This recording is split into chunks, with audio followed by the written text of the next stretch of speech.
ಈ ಕಾರ್ಯಕ್ರಮದ ಪ್ರಾಯೋಜಕರು ಮಂಜುಳಾ ಮೆಲೋಡಿ ಆರ್ಕೆಸ್ಟ್ರಾ ತಂಡ ಬಾಗಲಕೋಟ್ ಹಾಗೂ ಅನ್ನ ಮುತ್ತಪ್ಪರೈ ಗೋಶಾಲೆ ಜಯ ಕರ್ನಾಟಕ ಸಂಘಟನೆ.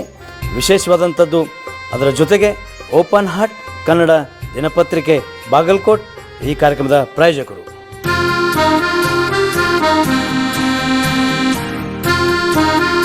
ನಮಸ್ಕಾರ ಪ್ರಿಯ ವೀಕ್ಷಕರೇ, ಓಪನ್ ಹಾರ್ಟ್ ಕನ್ನಡ ನ್ಯೂಸ್ ಚಾನೆಲ್ಗೆ ಸ್ವಾಗತ ಸುಸ್ವಾಗತ. ವಿಷಯ ಏನಪ್ಪಾ ಅಂದ್ರೆ, ಇವತ್ತು ಬಾಗಲಕೋಟ್ ಬಂದ್. ಈ ಬಂದ್ ಕಾರಣ ಏನಪ್ಪಾ ಅಂದ್ರೆ, ನಮ್ಮ ಕೇಂದ್ರದ ಗೃಹ ಸಚಿವರಾದಂತ ಶ್ರೀ ಅಮಿತ್ ಶಾ ಅವರು ನಮ್ಮ ಭಾರತದ ಸಂವಿಧಾನ ಶಿಲ್ಪಿ ಆದಂತ ಡಾಕ್ಟರ್ ಬಾಬಾ ಸಾಹೇಬ್ ಅಂಬೇಡ್ಕರ್ ಅವರ ಬಗ್ಗೆ ಅವಹೇಳನವಾಗಿ ಮಾತನಾಡಿದ್ದಾರೆ. ಅವಹೇಳನವಾಗಿ ಯಾವ ರೀತಿ ಮಾತನಾಡಿದ್ದಾರೆ ಅಂದ್ರೆ, ನೀವು ಅಂಬೇಡ್ಕರ್ ಅಂಬೇಡ್ಕರ್ ಅಂಬೇಡ್ಕರ್ ಅಂತ ಪ್ಯಾಷನ್ ಮಾಡುವ ಬದಲು ನೀವು ದೇವರ ನಾಮವನ್ನು ಸ್ಮರಿಸಿದರೆ ಇಷ್ಟೊತ್ತಿಗೆ ನೀವು ಸ್ವರ್ಗವನ್ನು ಕಾಣ್ತೀರಿ ಅಂತ ಯಾರು ಹೇಳ್ತಾರೆ? ನಮ್ಮ ಕೇಂದ್ರದ ಗೃಹ ಸಚಿವರು ಹೇಳ್ತಾರೆ. ಆ ಹೇಳಿಕೆಯನ್ನು ಖಂಡಿಸಿ ನಮ್ಮ ಬಾಗಲಕೋಟೆಯ ವಿವಿಧ ಸಂಘಟನೆಗಳು ಏನಪ್ಪಾ ಅಂದ್ರೆ, ಇವತ್ತು ಬಾಗಲಕೋಟ್ ಬಂದ್ ಮಾಡಿದ್ದಾರೆ. ಬಂದ್ ಮಾಡಿ ಅಮಿತ್ ಶಾ ಅವರನ್ನು ನೀವು ಬಂಧಿಸಬೇಕು, ನರೇಂದ್ರ ಮೋದಿ ಅವರೇ ಅಮಿತ್ ಶಾ ಅವರಿಗೆ ನೀವು ಬಂಧಿಸಿ ಅಂತ ಸರ್ಕಾರಕ್ಕೆ ಹೇಳಬೇಕು ಅಂತ ಹೇಳ್ತಿದ್ದಾರೆ. ನಮ್ಮ ಕಾಂಗ್ರೆಸ್ ಸಮಿತಿಯ ಶ್ರೀ ಅಬಕಾರಿ ಸಚಿವರಾದಂತ ಶ್ರೀ ಆರ್ ಬಿ ತಿಮ್ಮಾಪುರ ಅವರು ಹಾಗೂ ನಮ್ಮ ನಂಜನಮಠ ಗುರುಗಳು ಅಂದ್ರೆ ಜಿಲ್ಲಾ ಅಧ್ಯಕ್ಷರು, ಕಾಂಗ್ರೆಸ್ ಜಿಲ್ಲಾ ಅಧ್ಯಕ್ಷರು ಆದಂತಹ ನಂಜನಮಠ ಗುರುಗಳು, ಹಾಗೆ ಇವರೊಡನೆ ಪರಶುರಾಮ್ ಮಹಾರಾಜ್ ಅವರು, ಹಾಗೆ ವಿವಿಧ ಸಂಘಟನೆ ಅಂದರೆ ರಕ್ಷಣಾ ವೇದಿಕೆ ಆಗಿರ್ಬೋದು, ಹಾಗೆ ನಮ್ಮ ಮಹಿಳಾ ಸಂಘಟನೆ ಆಗಿರ್ಬೋದು, ನಮ್ಮ ರೈತ ಪರ ಸಂಘಟನೆಗಳಾಗಿರ್ಬೋದು, ನಾನಾ ರೀತಿಯ ಸಂಘಟನೆಗಳು ಇವತ್ತು ಎಲ್ಲರೂ ಸೇರಿ ಏನಪ್ಪಾ, ನಮ್ಮ ಕೇಂದ್ರದ ಗೃಹ ಸಚಿವರು ಇದ್ದಾರಲ್ಲ ಅವರನ್ನು ನೀವು ಬಂಧಿಸಬೇಕು ಅಂತ ಸರ್ಕಾರಕ್ಕೆ DC ಆಫೀಸ್ಗೆ ಮನವಿ ಕೊಡಕ್ಕೆ ಅಂತ ಹೊರಟಿದ್ದಾರೆ. ಹಾಗೆ ಇವತ್ತು ಬೈಕ್ ರ್ಯಾಲಿಯಿಂದ ಬಾಗಲಕೋಟ್ ಬಂದ್ ಮಾಡಿ ಈ ಕಾರ್ಯಕ್ರಮವನ್ನು ನಡೆಸುತ್ತಿದ್ದಾರೆ. ನಮ್ಮ ಭೀಮ ಕ್ರಾಂತಿ ಇರ್ಬೋದು, ನಮ್ಮ ಭಾರತ್ ಭೀಮವಾದ ಇರ್ಬೋದು, ನಮ್ಮ ಭಾರತ್ ಭೀಮ ಸೇನೆ ಇರ್ಬೋದು, ಅಷ್ಟೇ ಅಲ್ಲದೆ ನಮ್ಮ ಏನು ಬಂಜಾರ್ ಸಮಾಜದ ಮುಖಂಡರು ಇರ್ಬೋದು, ಅವರು ಕೂಡ ಬಂದಿದ್ದಾರೆ. ನಮ್ಮ ಭಜಂತ್ರಿ ಸಮಾಜದ ಮುಖಂಡರು ಇರ್ಬೋದು, ಮತ್ತೆ ಇನ್ನೊಬ್ರು ಯಾರಪ್ಪ ಅಂದ್ರೆ ನಮ್ಮ ಅಲ್ಪಸಂಖ್ಯಾತರು ಕೂಡ ಈ ಪ್ರತಿಭಟನೆಯಲ್ಲಿ ಭಾಗವಹಿಸಿ ಏನಪ್ಪಾ ಅಂದ್ರೆ, ಅಮಿತ್ ಶಾ ಅವರನ್ನು ನೀವು ಬಂಧಿಸಬೇಕು, ನೀವು ಏನಾದ್ರು ಬಂಧಿಸಲಿಲ್ಲ ಅಂದ್ರೆ, ನೀವು ಕಾನೂನನ್ನು ಕೈ ತಗೊಳ್ಳಿಲ್ಲ ಅಂದ್ರೆ ನಾವು ಇನ್ನು ಉಗ್ರವಾದ ಹೋರಾಟವನ್ನು ಮಾಡುತ್ತೇವೆ, ನೀವು ಅಮಿತ್ ಶಾ ಅವರನ್ನು ಬಂಧಿಸುವವರೆಗೂ ನಮ್ಮ ಹೋರಾಟ ನಿಲ್ಲುವುದಿಲ್ಲ ಎಂದು. ಯಾಕಂದ್ರೆ ನಮ್ಮ ಭಾರತದ ಸಂವಿಧಾನ ಶಿಲ್ಪಿಯವರು, ಅವರ ಕೊಟ್ಟ ಸಂವಿಧಾನದಲ್ಲಿ ನಾವು ಇಲ್ಲಿ ಎಲ್ಲರೂ ಬದುಕ್ತಿದ್ವಿ.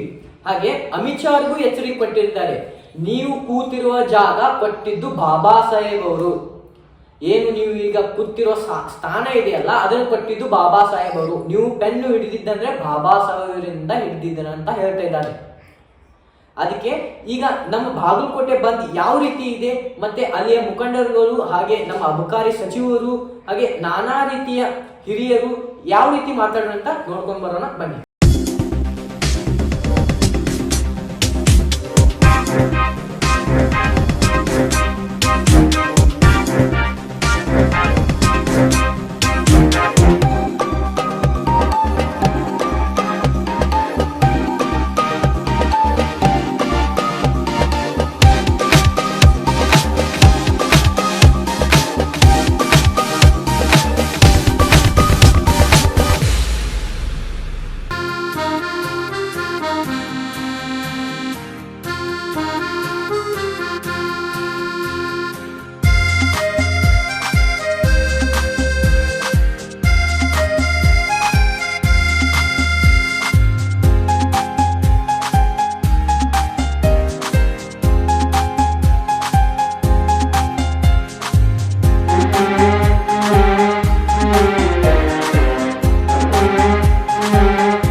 ಸಮಾಜವಾದಿ ಧರ್ಮ ನಿರಪೇಕ್ಷ ಪ್ರಜಾಸತ್ತಾತ್ಮಕ ಗಣರಾಜ್ಯವನ್ನಾಗಿ ರೂಪಿಸುವುದಕ್ಕಾಗಿ ಭಾರತದ ಎಲ್ಲಾ ಪ್ರಜೆಗಳಿಗೆ ಸಾಮಾಜಿಕ ಆರ್ಥಿಕ ಮತ್ತು ರಾಜಕೀಯ ನ್ಯಾಯವನ್ನು ವಿಚಾರ ಅಭಿವ್ಯಕ್ತಿ ನಂಬಿಕೆ ಧರ್ಮ ಮತ್ತು ಉಪಾಸನೆಯ ಸ್ವಾತಂತ್ರ್ಯವನ್ನು ಸ್ಥಾನಮಾನ ಮತ್ತು ಅವಕಾಶಗಳ ಸಮಾನತೆಯನ್ನು ದೊರೆಯುವುದಂತೆ ಮಾಡುವುದಕ್ಕಾಗಿ ವ್ಯಕ್ತಿ ಗೌರವ ದೇಶದ ಏಕತೆ ಮತ್ತು ಸಮಗ್ರತೆಗಾಗಿ ಎಲ್ಲರಲ್ಲಿ ಭ್ರಾತೃತ್ವ ಭಾವನೆಯನ್ನು ಮೂಡಿಸುವುದಕ್ಕೆ ದೃಢ ಸಂಕಲ್ಪ ಮಾಡಿ ನಮ್ಮ ಸಂವಿಧಾನ ಸಭೆಯಲ್ಲಿ 1949ನೇ ಇಸ್ವಿಯ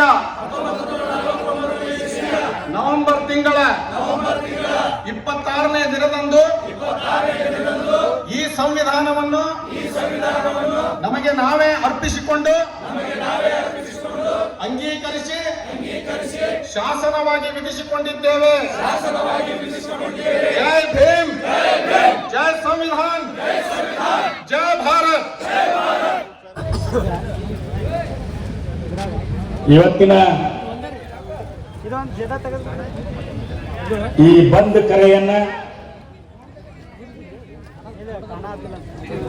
ಅದ್ಭುತವಾಗಿ ಯಶಸ್ವಿಗೊಳಿಸಿರ್ತಕ್ಕಂತಹ ಬಾಗಲಕೋಟೆ ಜಿಲ್ಲೆಯ ದಲಿತ, ಹಿಂದುಳಿದ, ಪ್ರಗತಿಪರ, ಕನ್ನಡ ಪರ, ರೈತರ ಪರ, ಕಾರ್ಮಿಕರ ಪರ, ಮಹಿಳೆಯರ ಪರ ಕೆಲಸ ಮಾಡತಕ್ಕಂತ ಎಲ್ಲ ಸಂಘಟನೆಯ ಮುಖಂಡರುಗಳೇ,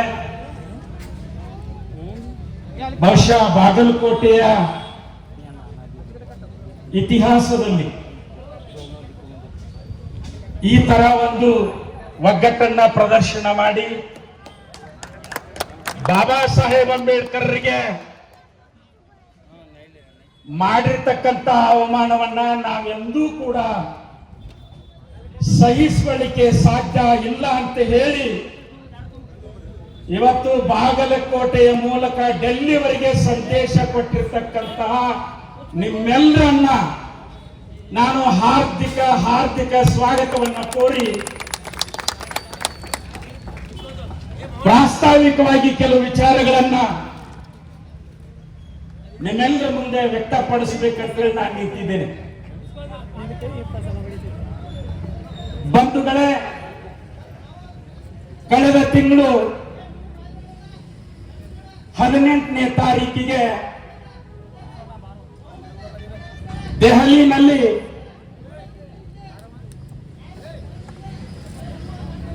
ದಯಮಾಡಿ ಶಾಂತರಿರ್ರಿ. ದೆಹಲಿನಲ್ಲಿ ಚಳಿಗಾಲ ಅಧಿವೇಶನ ನಡೀತಾ ಇತ್ತು. ಚಳಿಗಾಲ ಅಧಿವೇಶನದಲ್ಲಿ ರಾಜ್ಯಸಭೆಯಲ್ಲಿ ಮಾತಾಡ್ತಕ್ಕಂತಹ ಸಂದರ್ಭದಲ್ಲಿ ಈ ದೇಶದ ಕೇಂದ್ರ ಸಚಿವ ಅಮಿತ್ ಶಾ ಅವರು ಸಂದರ್ಭೋಚಿತ ಮಾತುಗಳನ್ನ ಆಡದೆ ಅನಾವಶ್ಯಕವಾಗಿ ಬಾಬಾ ಸಾಹೇಬ್ ಅಂಬೇಡ್ಕರ್ ಅವರ ಬಗ್ಗೆ ಅವಮಾನವನ್ನ ಮಾಡಿದ್ದಾರೆ. ಅಂಬೇಡ್ಕರ್ ಬಗ್ಗೆ ಮಾತನಾಡ್ತಕ್ಕಂಥ ಅಗತ್ಯ ಅಲ್ಲಿ ಇರಲಿಲ್ಲ. ಅವರು ಹೇಳ್ತಾ ಅಧಿವೇಶನದ ಬಗ್ಗೆ ಅಧಿವೇಶನದಲ್ಲಿ ಈ ದೇಶದ ನಿರುದ್ಯೋಗ ಸಮಸ್ಯೆ ಬಗ್ಗೆ ಚರ್ಚೆ ಆಗಬೇಕಾಗಿತ್ತು. ಈ ದೇಶದ ಬೆಲೆ ಏರಿಕೆ ಬಗ್ಗೆ ಚರ್ಚೆ ಆಗಬೇಕಾಗಿತ್ತು. ಈ ದೇಶವನ್ನ ಕೊಳ್ಳೆ ಹೊಡಿತಕ್ಕಂತಹ ಇಬ್ಬರು ಬಂಡವಾಳಶಾಹಿಗಳು ಅದಾನಿ ಮತ್ತು ಅಂಬಾನಿ, ಅದಾನಿಯವರ ಮೇಲೆ ಅಮೆರಿಕ ದೇಶದಲ್ಲಿ FIR ಆಗಿದೆ. ಅದರ ಬಗ್ಗೆ ಪ್ರಶ್ನೆಗಳು ಹುಟ್ಟುಕೊಂಡಿದ್ದಾವೆ. ವಿರೋಧ ಪಕ್ಷ ಅದನ್ನ ಪ್ರಶ್ನೆ ಮಾಡ್ತಾ ಇದೆ. ಸ್ವಾತಂತ್ರ್ಯ ಬಂದಾಗಿನಿಂದನೂ ಆಳ್ವಿಕೆ ಮಾಡಿರ್ತಕ್ಕಂಥ ಸರ್ಕಾರಗಳು ಈ ದೇಶದಲ್ಲಿ ಕಟ್ಟಿರ್ತಕ್ಕಂತಹ ದೊಡ್ಡ ದೊಡ್ಡ ಉದ್ಯಮ ಸಂಸ್ಥೆಗಳನ್ನ ಖಾಸಗೀಕರಣ ಮಾಡ್ತಾ ಇದ್ದಾರೆ. ಕಳೆದ 10 ವರ್ಷಗಳಿಂದ ಮೋದಿ ಅವರು ಏನ್ ಪ್ರಧಾನಿಯಾಗಿದ್ದಾರೆ ಅವಾಗಿಂದ ನಿರಂತರವಾಗಿ 10 ವರ್ಷಗಳ ಕಾಲ ಜನವಿರೋಧಿ ನೀತಿಗಳು ಪಾರ್ಲಿಮೆಂಟ್ ಮೂಲಕ ಜಾರಿಯಾಗ್ತಾ ಇವೆ. ಇಂಥವುಗಳ ಬಗ್ಗೆ ಚರ್ಚೆ ಮಾಡುವುದನ್ನ ಬಿಟ್ಟು ಇಂಥವುಗಳು ಚರ್ಚೆ ಆಗಬಾರದು ಅಂತ ಹೇಳಿ ಆ ಸಂಸತ್ತಿನ ಅಧಿವೇಶನವನ್ನ ದಿಕ್ಕು ತಪ್ಪಿಸಲಿಕ್ಕೆ ಅಮಿತ್ ಶಾ ಅವರು ಮಾತಾಡ್ತಾ ಅಂಬೇಡ್ಕರ್ ಅಂಬೇಡ್ಕರ್ 6 ಸರಿ ಹೇಳ ಅಂಬೇಡ್ಕರ್ ಅಂಬೇಡ್ಕರ್ ಅಂತ ಹೇಳುದು ಇವತ್ತು ಫ್ಯಾಷನ್ ಆಗೈತಿ. ಅದರ ಬದಲಾಗಿ ದೇವರ ಹೆಸರನ್ನ ಹೇಳಿದ್ರೆ 7 ಜನ್ಮಗಳ ಸ್ವರ್ಗ ಅವರಿಗೆ ಪ್ರಾಪ್ತಿಯಾಗುತ್ತಿತ್ತು ಅಂತಕ್ಕಂಥ ಮಾತನ್ನ ಹೇಳ. ಆ ನಿಜ ಶರಣ ಅಂಬಿಗರ ಚೌಡಯ್ಯ ನಮ್ಮ ಅಮಿತ್ ಶಾ ಅವರು ನಮ್ಮನ್ನ ಕರ್ಮ ಸಿದ್ಧಾಂತದ ಕೂಟಕ್ಕೆ ನಮ್ಮನ್ನೇನು ತಗೊಂಡು ಹೋಗಿ ನೇತು ಬಿಡಾಕತ್ತಾರಲ್ಲ, ಇವರಿಗೆ 12ನೇ ಶತಮಾನದಾಗ ಅಂಬಿಗರ ನಿಜ ಶರಣ ಚೌಡಯ್ಯನವರು ಒಂದು ವಚನ ಹೇಳ್ಯಾರ. 900 ವರ್ಷದ ಹಿಂದೆ ಹೇಳ್ಯಾರ. ಇದನ್ನ ಏನ್ ಹೇಳ್ಯಾರ? ನೀವು ಯಾವ್ದಾರ ದೇವ್ರ ಹೆಸರು ಹೇಳಿದ್ರೆ ಸ್ವರ್ಗ ಕಾಣ್ತಿದ್ರಿ ಅಂತ ಹೇಳ್ಯಾರಲ್ಲ, ಅವ್ರು ಹೆಂಗ್ ಹೇಳ್ಯಾರ ಅದನ್ನ ಹೇಳ್ತೀನಿ ನಾನು ನಿಮ್ಗೆ. ಅವ್ರೇನ್ ಹೇಳ್ತಾರ?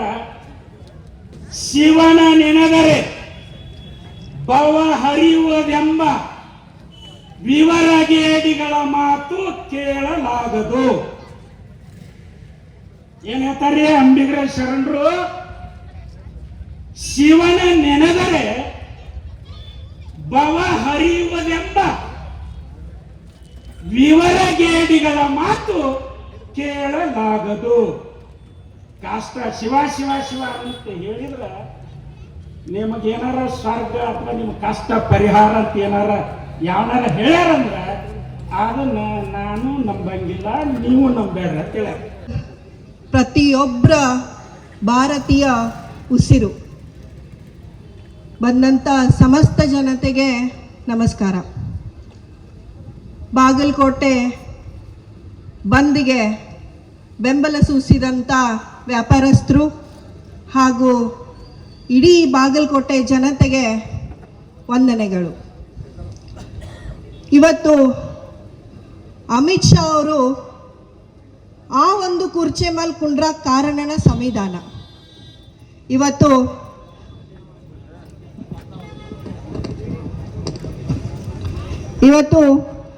ಅಂಬೇಡ್ಕರ್ ಅವರು ಸಂವಿಧಾನ ಬರೀಲಿಲ್ಲ ಅಂದ್ರ ಇವತ್ತು ಹೆಣ್ಮಗಳಾಗಿ ಇವತ್ತು ನಿಂತು ಮಾತಾಡುವಷ್ಟು ನನಗ ಶಕ್ತಿ ಇರ್ತಿರ್ಲಿಲ್ಲ.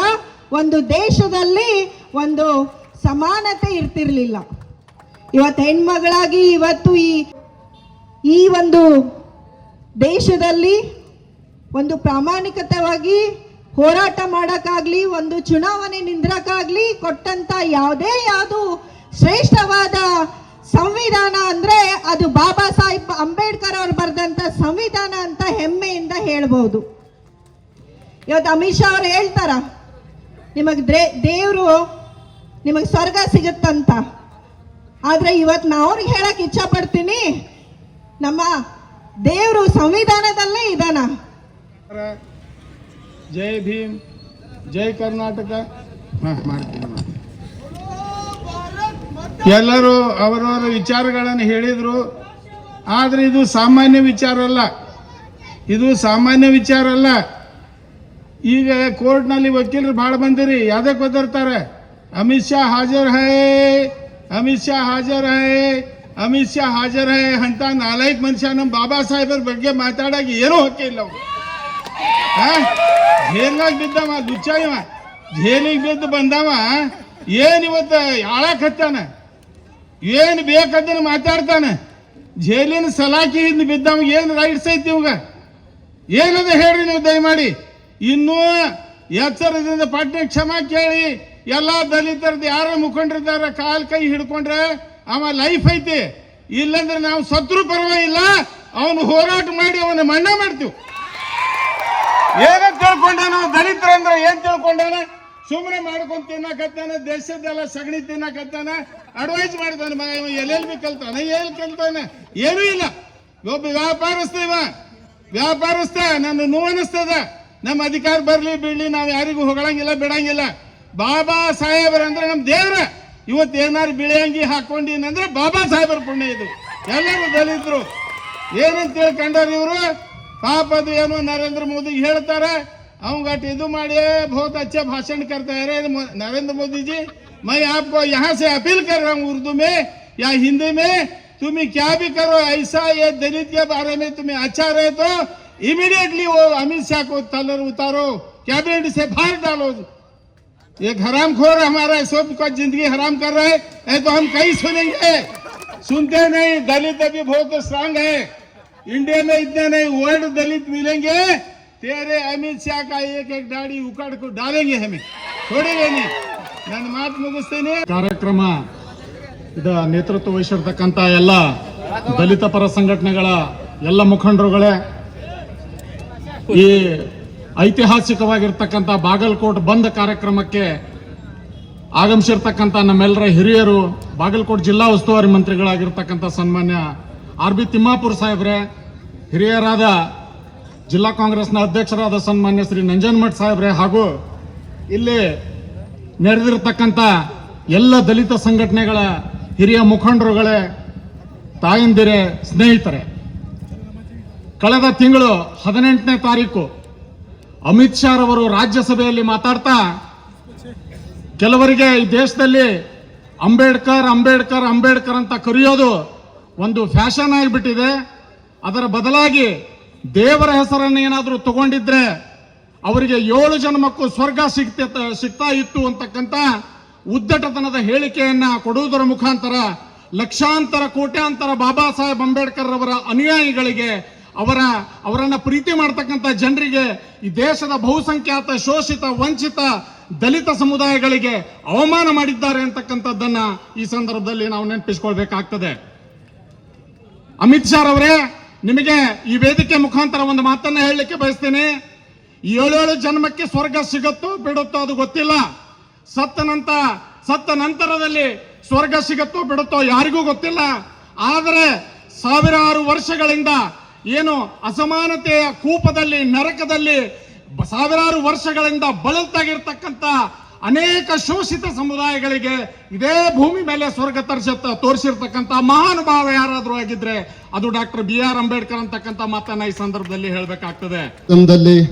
ಎಲ್ಲರಿಗೂ ನಮಸ್ಕರಿಸಿ, ಇವತ್ತು ಈ ಬಾಗಲಕೋಟ್ ಬಂದ್ಗೆ ಬಂದಂಥ ನಿಮ್ಮ ಮೆಚ್ಚಿನ ನಾಯಕರಾದಂಥ ಆರ್ ಬಿ ತಿಮ್ಮಾಪುರ್ ಸಾಹೇಬ್ರೆ, ಜಿಲ್ಲಾ ಅಧ್ಯಕ್ಷರಾದಂಥ ನಂಜನಮಠ್ ಸಾಹೇಬ್ರೆ ಮತ್ತು ವಿವಿಧ ಸಂಘಟನೆಗಳ ಎಲ್ಲ ಮುಖಂಡರುಗಳೇ, ತಾಯಂದಿರುಗಳೇ ಮತ್ತು ನನ್ನ ಆತ್ಮೀಯ ಪ್ರೆಸ್ದ ಮಾಧ್ಯಮದ ಮಿತ್ರರೇ, ಇವತ್ತಿನ ದಿವಸ ನಾವು ವಿಚಾರ ಮಾಡಬೇಕಾಗ್ಯದ. ನಾವು ದಲಿತರು, ಮುಸ್ಲಿಮ್ಸ್, ಹಿಂದುಳಿದ ಜನ ವಿಚಾರ ಮಾಡಬೇಕಾಗ್ಯದ. ನಾವು ಅವ್ರಿಗೆ ಅಧಿಕಾರ ಕೊಟ್ಟಿದ್ದೀವಿ. ಯಾರು ಕೊಟ್ಟಿದ್ದಾರೆ? ಬಾಬಾ ಸಾಹೇಬ್ ಅಂಬೇಡ್ಕರ್ ಸಾಹೇಬ್ರ ಸಂವಿಧಾನ ಬರ್ಲಿಕ್ಕಂದ್ರೆ ಅಮಿತ್ ಶಾ ಗೃಹ ಮಂತ್ರಿ ಆಗ್ತಿದ್ದಿಲ್ಲ. ಅದ್ರಾಗ ನಮ್ದು ತಪ್ಪಿದೆ. ನಾವು ಅವ್ರಿಗೆ ಓಟ್ ಹಾಕಿ ಆರ್ಸ್ ಕಳಿಸಿದ್ದೆಲ್ಲ ನಮ್ಮ ತಪ್ಪು ಮಾಡಿದ್ದೀವಿ. ಏನೋ ಅವರು ದೇಶ ಅಭಿವೃದ್ಧಿ ಮಾಡ್ತಾರ, ಎಲ್ಲ ಜನಾಂಗದವ್ರು ತೊಗೊಂಡು ಹೋಗ್ತಾರ ಅಂತ ಆಶ್ವಾಸನೆ ಕೊಟ್ಟಿದ್ರು. ಆದರೆ ನಮ್ಮ ಜನ ಮೋಸ ಹೋಗಿದ್ದೀವಿ. ನಾವು ಆ ಮೋಸಿಗೆ ನಾವು ಇಲ್ಲಿ ಇದ್ದಂಥ ಎಲ್ಲ ಮುಖಂಡರಿಗೆ ಮತ್ತು ಎಲ್ಲ ಯುವಕರ ಮಿತ್ರರಿಗೆ ನಾನು ಹೇಳ್ತಾ ಇದ್ದೀನಿ, ಮುಂದಿನ ದಿನಮಾನದಲ್ಲಿ ಅವ್ರಿಗೇನಾರ ನೀವು ಬುದ್ಧಿ ಕಲಿಸ್ಬೇಕಾದ್ರೆ ನಿಮ್ಮ ಮತ ಸರಿಯಾಗಿ ಚಲನೆ ಮಾಡಬೇಕು. ಇವತ್ತಿನ ದಿವಸ ಡಾಕ್ಟರ್ ಬಾಬಾ ಸಾಹೇಬ್ ಅಂಬೇಡ್ಕರ್ ಅವರ ಬಗ್ಗೆ ಅವಹೇಳನಕಾರಿಯಾಗಿರ್ತಕ್ಕಂಥ ಕೇಂದ್ರದ ಗೃಹ ಮಂತ್ರಿ ಅಮಿತ್ ಶಾ ಅವರವರ ವಿರುದ್ಧ ಈ ಒಂದು ಹೋರಾಟಕ್ಕೆ ಆಗಮಿಸಿರ್ತಕ್ಕಂಥ ಎಲ್ಲ ನನ್ನ ದಲಿತ ಸಮುದಾಯದ ಮುಖಂಡರೇ ಹಾಗೂ ಇಲ್ಲಿ ನೆರೆದಿರ್ತಕ್ಕಂಥ ಎಲ್ಲ ಗಣ್ಯಮಾನ್ಯರೇ, ಈ ದೇಶದ ಪ್ರಜಾಪ್ರಭುತ್ವ ದೇಗುಲ ಅಂತ ಹೇಳ್ಕೊಂಡು ನಾವು ಕರಿತಾ ಇದ್ದೀವಲ್ಲ, ಸಂಸತ್ ಭವನದಲ್ಲಿ ಈಗ ಕೇಂದ್ರದ ಗೃಹ ಮಂತ್ರಿಗಳಾದಂಥ ಅಮಿತ್ ಶಾ ಅವರು ಅಂಬೇಡ್ಕರ್ ಅಂಬೇಡ್ಕರ್ ಅಂಬೇಡ್ಕರ್ ಅಂತ ಯಾಕೆ ನೀವು ಕರಿತೀರಿ? ಅಂಬೇಡ್ಕರ್ ಅವರನ್ನು ಕರೆಯೋದು ಬಿಟ್ಟು ದೇವತೆಗಳಾದಂಥ ಯಾವುದಾದ್ರೂ ಒಂದು ದೇವರನ್ನು ನೀವು ನೆನೆದರೆ 7 ಜನ್ಮಕ್ಕೆ ನಿಮ್ಮ ಜೀವನ ಪ್ರಾಪ್ತ ಆಗತ್ತಾ, ನಿಮಗೆ ಒಳ್ಳೆಯದಾಗತ್ತಾ ಅಂತ ಇವತ್ತಿನ ದಿವಸ ಡಾಕ್ಟರ್ ಬಾಬಾ ಸಾಹೇಬ್ ಅಂಬೇಡ್ಕರ್ ಅವ್ರ ಬಗ್ಗೆ ಹೇಳಿದ್ದಾರೆ. ಬಂಧುಗಳೇ, ಇವತ್ತಿನ ದಿವಸ ಒಬ್ಬ ಈ ಕೇಂದ್ರದ ಗೃಹ ಮಂತ್ರಿ ಆಗಿರ್ತಕ್ಕಂಥ ಬುದ್ಧಿಗೇಡಿ ಅಮಿತ್ ಶಾ ಬಗ್ಗೆ ನಾನು ಹೇಳ್ತಾ ಇದ್ದೀನಿ. ಡಾಕ್ಟರ್ ಬಾಬಾ ಸಾಹೇಬ್ ಅಂಬೇಡ್ಕರ್ ಅವರು ಒಂದೇ ಒಂದು ಮಾತು ಹೇಳ್ತಾರ, ಈ ದಲಿತ ಸಮುದಾಯಕ್ಕೆ, ಕೆಳಮಟ್ಟದ ಶೋಷಿತ ಸಮುದಾಯಕ್ಕೆ, ಸಮಾಜದ ಕಟ್ಟ ಕಡೆಯಲ್ಲಿ ಇರತಕ್ಕಂಥ ತುಳಿತಕ್ಕೆ ವರ್ಗ ಆಗಿರ್ತಂತ ಎಲ್ಲ ಜನಾಂಗದ ಒಂದು ಬದುಕಿಗೆ ಒಂದು ದಾರಿದೀಪ ಆಗುವಂತ ಒಂದು ಮಾತನ್ನು ಏನು ಹೇಳಿದಾರಂತಂದ್ರೆ, ನೀವು ದೇವಸ್ಥಾನದ ಗಂಟೆಯನ್ನು ಶಬ್ದ ಕೇಳುವುದಕ್ಕಿಂತ ಶಾಲೆಯ ಗಂಟೆಯನ್ನು ಕೇಳಿದರೆ, ದೇವಸ್ಥಾನದ ಗಂಟೆಯ ಶಬ್ದ ಕೇಳಿದರೆ ನೀವು ಭಿಕಾರಿಗಳಾಗ್ತೀರಿ, ಅದೇ ಶಾಲೆಯ ಗಂಟೆಯನ್ನು ನೀವು ಕೇಳಿದ್ರೆ ಅಧಿಕಾರಿಗಳಾಗ್ತೀರಿ ಅಂತ ಯಾಕಂದ್ರೆ ಇವತ್ತು ಡಾಕ್ಟರ್ ಬಾಬಾ ಸಾಹೇಬ್ ಅಂಬೇಡ್ಕರ್ ಅವರು ಹೇಳಿದ್ದಾರೆ ಈ ದೇಶದ ಜನತೆಗೆ. ಆದ್ರೆ ಬಾಬಾ ಸಾಹೇಬ್ ಅಂಬೇಡ್ಕರ್ ಈ ದಲಿತ ಜನಾಂಗದ ಉಸಿರು, ಈ ದಲಿತ ಜನಾಂಗದ ನಾಡಿ ಮಿಡಿತ, ಈ ದಲಿತ ಜನಾಂಗದ ದೇವರವರು ಅಂತ ಒಬ್ಬ ದೇವರ ಬಗ್ಗೆ ನೀನು ಮಾತಾಡ್ತಿಲ್ಲ, ಅವರ ಕಾಲಲ್ಲಿರುವ ಬೂಟಿನ ಧೂಳಿಗೆ ನೀನು ಸಮಾನ ಅಂತ ಇವತ್ತಿನ ದಿವಸ ನಾನು ಹೇಳ್ತಾ ಇದ್ದೇನೆ. ಬಂಧುಗಳೇ, ಈ ದೇಶದ ಪ್ರಧಾನಮಂತ್ರಿ ಆಗಿರ್ತಕ್ಕಂಥ ನರೇಂದ್ರ ಮೋದಿ ಮಹಾನ್ ಜಾತಿವಾದಿ ಅವರು ತಮ್ಮ ಸಚಿವ ಸಂಪುಟದಲ್ಲಿ ಡಾಕ್ಟರ್ ಬಾಬಾ ಸಾಹೇಬ್ ಅಂಬೇಡ್ಕರ್ ಬಗ್ಗೆ ಅವಹೇಳನಕಾರಿಯಾಗಿ ಮಾತಾಡಿರ್ತಕ್ಕಂಥ ಅಮಿತ್ ಶಾ ಅವರನ್ನು ಕೂಡಲೇ ಅವರನ್ನು ಕಿತ್ತೊಗೆಯಬೇಕು. ಬೋಧಿಸತ್ವ ಪರಂ ಪೂಜ್ಯ ಡಾಕ್ಟರ್ ಬಾಬಾ ಸಾಹೇಬ್ ಅಂಬೇಡ್ಕರ್ ಅವರ ಬಗ್ಗೆ ವ್ಯಂಗ್ಯವಾಗಿ ಅನುಚಿತವಾಗಿ ಮಾತನಾಡಿರ್ತಕ್ಕಂತಹ ಕೇಂದ್ರ ಗೃಹ ಸಚಿವ ಅಮಿತ್ ಶಾ ಅವರ ಹೇಳಿಕೆಯನ್ನು ಖಂಡನೆ ಮಾಡಿ ಅವರ ಗೃಹ ಸಚಿವ ಸ್ಥಾನದಿಂದ ಅವರನ್ನು ವಜಾಗೊಳಿಸಬೇಕಂತ ಹೇಳಿ ಇವತ್ತು ಬಾಗಲಕೋಟೆ ನಗರವನ್ನು ಬಂದ್ ಮಾಡುವುದರ ಮುಖಾಂತರವಾಗಿ ನಮ್ಮ ಪ್ರತಿಭಟನೆಯನ್ನು SC STಗಳು, ಹಿಂದುಳಿದ ವರ್ಗಗಳು, ಧಾರ್ಮಿಕ ಅಲ್ಪಸಂಖ್ಯಾತರು ಮತ್ತು ಎಲ್ಲ ಪ್ರಗತಿಪರರು ಸೇರಿಕೊಂಡು ಇವತ್ತೊಂದು ಈ ಹೋರಾಟವನ್ನು ಹಮ್ಮಿಕೊಂಡಿದ್ದೇವೆ. ಈ ಹೋರಾಟವನ್ನು, ಈ ಬಂದನ್ನು ಅತ್ಯಂತ ಯಶಸ್ವಿಗೊಳಿಸಿರ್ತಕ್ಕಂಥ ತಮ್ಮೆಲ್ಲರನ್ನ ಮೊದಲಿಗೆ ನಾನು ವಂದನೆಗಳನ್ನು ತಿಳಿಸ್ತಾ, ಬಂಧುಗಳೇ, ಬಾಬಾ ಸಾಹೇಬ್ ಡಾಕ್ಟರ್ ಅಂಬೇಡ್ಕರ್ ಅವರು ನಮಗೆ ಮುಕ್ತಿ, ನಮಗೆ ಮೋಕ್ಷ, ನಮಗೆ ದಾರಿದೀಪ ಅವರು ಹೇಳ್ತಕ್ಕಂಥ ಒಂದು ಅತ್ಯಂತ ಪ್ರಮುಖವಾಗಿರ್ತಕ್ಕಂಥ ಒಂದು ಘೋಷವಾಕ್ಯ ಏನಂತ ಹೇಳಿದ್ರೆ, political power is the master key through which you can unlock all the doors of progresses. ರಾಜಕೀಯ ಅಧಿಕಾರವು ಎಲ್ಲ ಅಭಿವೃದ್ಧಿಯ ಬಾಗಿಲುಗಳ ಕೀಲಿ ಕೈ, ಅದನ್ನು ನಿಮ್ಮ ಕೈಗೆತ್ತಿಕೊಳ್ಳಿ ಅಂತೇಳಿ ಬಾಬಾ ಸಾಹೇಬ್ ಡಾಕ್ಟರ್ ಅಂಬೇಡ್ಕರ್ ಅವರು ಹೇಳಿದ್ದಾರೆ. ಸಮಾನತೆಯನ್ನು ಒಂದು ಸಿದ್ಧಾಂತವನ್ನಾಗಿಸಿದ ಭಗವಾನ್ ಗೌತಮ ಬುದ್ಧರಿಗೂ, ಆ ಸಮಾನತೆಯ ಸಿದ್ಧಾಂತವನ್ನು ಚಳುವಳಿಯನ್ನಾಗಿಸಿದಂಥ ವಿಶ್ವಗುರು ಬಸವಣ್ಣನವರಿಗೂ, ಇವೆರಡೂ ಸಮಾನತೆಯ ಸಿದ್ಧಾಂತಗಳನ್ನು ಸಂವಿಧಾನವನ್ನಾಗಿ, ಕಾನೂನನ್ನಾಗಿ ಈ ದೇಶದ ದಾರಿದ್ರ್ಯಕ್ಕೆ ಮುಕ್ತಿ ಕೊಟ್ಟಂಥ ಬಾಬಾ ಸಾಹೇಬ್ ಅಂಬೇಡ್ಕರ್ ಅವರ ಪಾದಗಳಿಗೆ ಶಿರಸಾಷ್ಟಾಂಗ ನಮಸ್ಕಾರಗಳನ್ನು ತಿಳಿಸುತ್ತಾ, ಇದೊಂದು ಹೇಳಿಕೆ ನಿಜವಾಗಲೂ ನಾನು ಮೊನ್ನೆ ಸಭೆಯಲ್ಲೂ, ಪೂರ್ವಭಾವಿ ಸಭೆಯಲ್ಲೂ ಕೂಡ ಹೇಳಿದೆ, ಈ ಹೇಳಿಕೆಯಿಂದ ಇಡೀ ಭಾರತವೇ ಬಂದಾಗಬೇಕಾಗಿತ್ತು.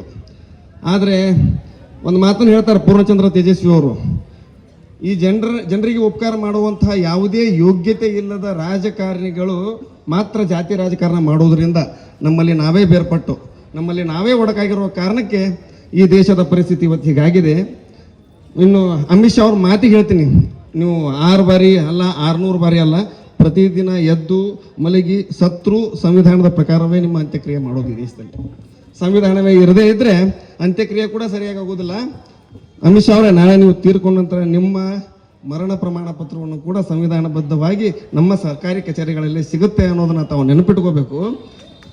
ಇನ್ನು ನೀವು ಹೇಳಿದ್ರಿ ಸ್ವರ್ಗ ಸಿಕ್ತಿತ್ತು, ಅದೇ ದೇವ್ರ ಹೆಸರು ಹೇಳಿದ್ರೆ ಸ್ವರ್ಗ ಸಿಕ್ತು ಅಂತಂದಾಗ ನೂರಾರು ವರ್ಷಗಳ ಕಾಲ ಬ್ರಿಟಿಷರ ಬೂಟಿನಿಂದ ಒದಿಸ್ಕೊಂಡ್ವಲ್ಲ, ಸಾವಿರಾರು ವರ್ಷಗಳ ಕಾಲ ನಿಮ್ಮ ಮನೆಯ ಚಾಕರಿ ಮಾಡಿದ್ವಲ್ಲ, ನಿಮ್ಮೆಲ್ಲರೂ ಚಾಕರಿ ಮಾಡಿದ್ವಲ್ಲ, ಅವಾಗೆಲ್ಲ ದೇವ್ರು ಎಲ್ಲಿ ಹೋಗಿದ್ವು ನಿಮ್ಮ?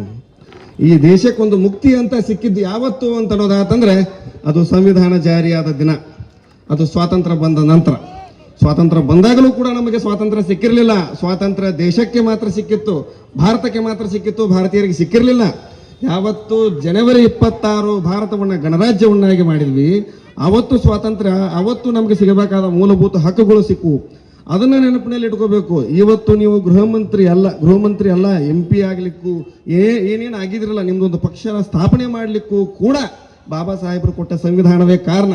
ಇಲ್ಲಿರೋ ಪ್ರತಿಯೊಬ್ಬರು ನಾವು ನಮ್ಮದೇ ಆದಂಥ ಸಂಘಟನೆಗಳನ್ನ ಕಟ್ಟಿಕೊಂಡು ಪ್ರತಿಭಟನೆಯನ್ನು ಮಾಡ್ತೀವಿ, ಕಾರ್ಯಕ್ರಮಗಳನ್ನು ಮಾಡ್ತೀವಿ, ಪಕ್ಷಗಳನ್ನು ಕಟ್ಟಿಕೊಂಡು ಹೋರಾಟ ಮಾಡ್ತೀವಿ, ರಾಜಕೀಯ ಮಾಡ್ತೀವಿ. ಇವೆಲ್ಲವಕ್ಕೂ ಎಲ್ಲ ಅಧಿಕಾರವನ್ನು ಕೊಟ್ಟಿದ್ದು ಬಾಬಾ ಸಾಹೇಬ್ ಅಂಬೇಡ್ಕರ್ ಅವರೇ. ಯಾವ ತಾಟ್ನಲ್ಲಿ ತಿಂತೀವಲ್ಲ ಅದರಲ್ಲೇ ಗಲೀಜು ಮಾಡುವಂತಹ ಬುದ್ಧಿ ಅಮಿತ್ ಶಾ ಅವರಿಗಿದೆ ಅಂತಂದು ಹೇಳ್ಬೋದು. ಯಾಕಂದ್ರೆ ಬಾಬಾ ಸಾಹೇಬರು ಕೊಟ್ಟ ಅಧಿಕಾರವನ್ನೇ ಬಳಸ್ಕೊಂಡು, ಅದೇ ಸಂವಿಧಾನವನ್ನೇ ಬಳಸ್ಕೊಂಡು, ಅದೇ ಕಾನೂನನ್ನೇ ಬಳಸ್ಕೊಂಡು ಅವ್ರ ವಿರುದ್ಧವೇ ಅದೇ ಸಂಸತ್ತಿನಲ್ಲಿ ಮಾತನಾಡ್ತೀರಿ ಅಂತಂದ್ರೆ ನಾಚಿಕೆ ಆಗಬೇಕು ಇವರಿಗೆಲ್ಲ. ಮೊದಲು ಬಹಿರಂಗವಾಗಿ ಇಡೀ ದೇಶದ ಕ್ಷಮೆ ಕೇಳಬೇಕು ನೀವು. ಇನ್ನು ಮುಖ್ಯವಾಗಿ ಹೇಳಬೇಕು ಅಂತಂದ್ರೆ ಅಮಿತ್ ಶಾ ಅವ್ರ ಹತ್ರ ಮಾತನಾಡುವಂಥದ್ದು ಏನಿಲ್ಲ. ಮನುಷ್ಯತ್ವವನ್ನೇ ಇಲ್ದಿರೋ ವ್ಯಕ್ತಿ ಹತ್ರ ಮನುಷ್ಯತ್ವದ ಬಗ್ಗೆ ಮಾತನಾಡೋದು ಏನಿದೆ? ಬೋರ್ಗಲ್ ಮೇಲೆ ನೀರು ಎಳೆದಂಥ ಕೆಲಸ ಆಗ್ತೈತಿ. ಪ್ರಧಾನಮಂತ್ರಿಗಳು ಮಾತಾಡಲಿ, ಪ್ರಧಾನಮಂತ್ರಿಗಳೇ ಭಾಷಣ ಬಿಗಿಲಿಕ್ಕೆ ಮಾತ್ರ ಬರಬೇಡಿ, ಕೆಲಸ ಮಾಡ್ಲಿಕ್ಕೆ ಬನ್ನಿ. ನಿಮ್ಮವನೇ ಒಬ್ಬ ಕೆಟ್ಟದಾಗಿ ಬಾಬಾ ಸಾಹೇಬ್ರ ಬಗ್ಗೆ ಮಾತನಾಡಿದಾನೆ, ಸಂವಿಧಾನವನ್ನು ಹಣೆಗೆಚ್ಕೊಂಡು ಸಂಸತ್ತನ್ನು ಪ್ರವೇಶ ಮಾಡಿದ್ರಲ್ಲ, ಇವತ್ತು ನಿಮಗೆ ನಾಚಿಕೆ ಆಗಬೇಕು.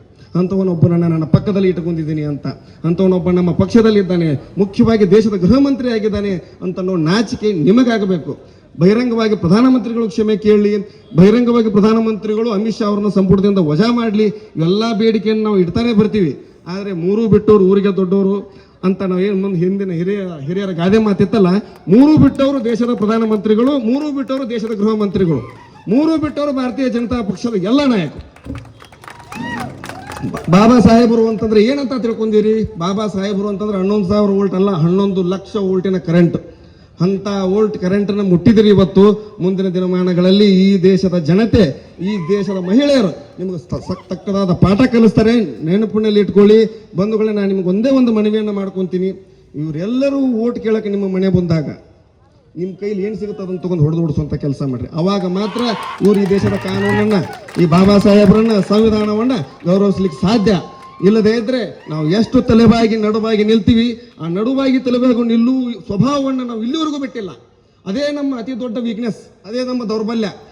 ಮೊದಲು ಕೂಡ ನಾವು ತಲೆಬಾಗಿ ನಡುವಾಗಿ ನಿಲ್ಲುವುದನ್ನ ಕಾನೂನನ್ನಾಗಿ ಮಾಡಿದರು ಬಾಬಾ ಸಾಹೇಬರು. ಅದಲ್ಲ ನಿಜವಾದದ್ದು, ಇದು ಸಮಾನತೆ.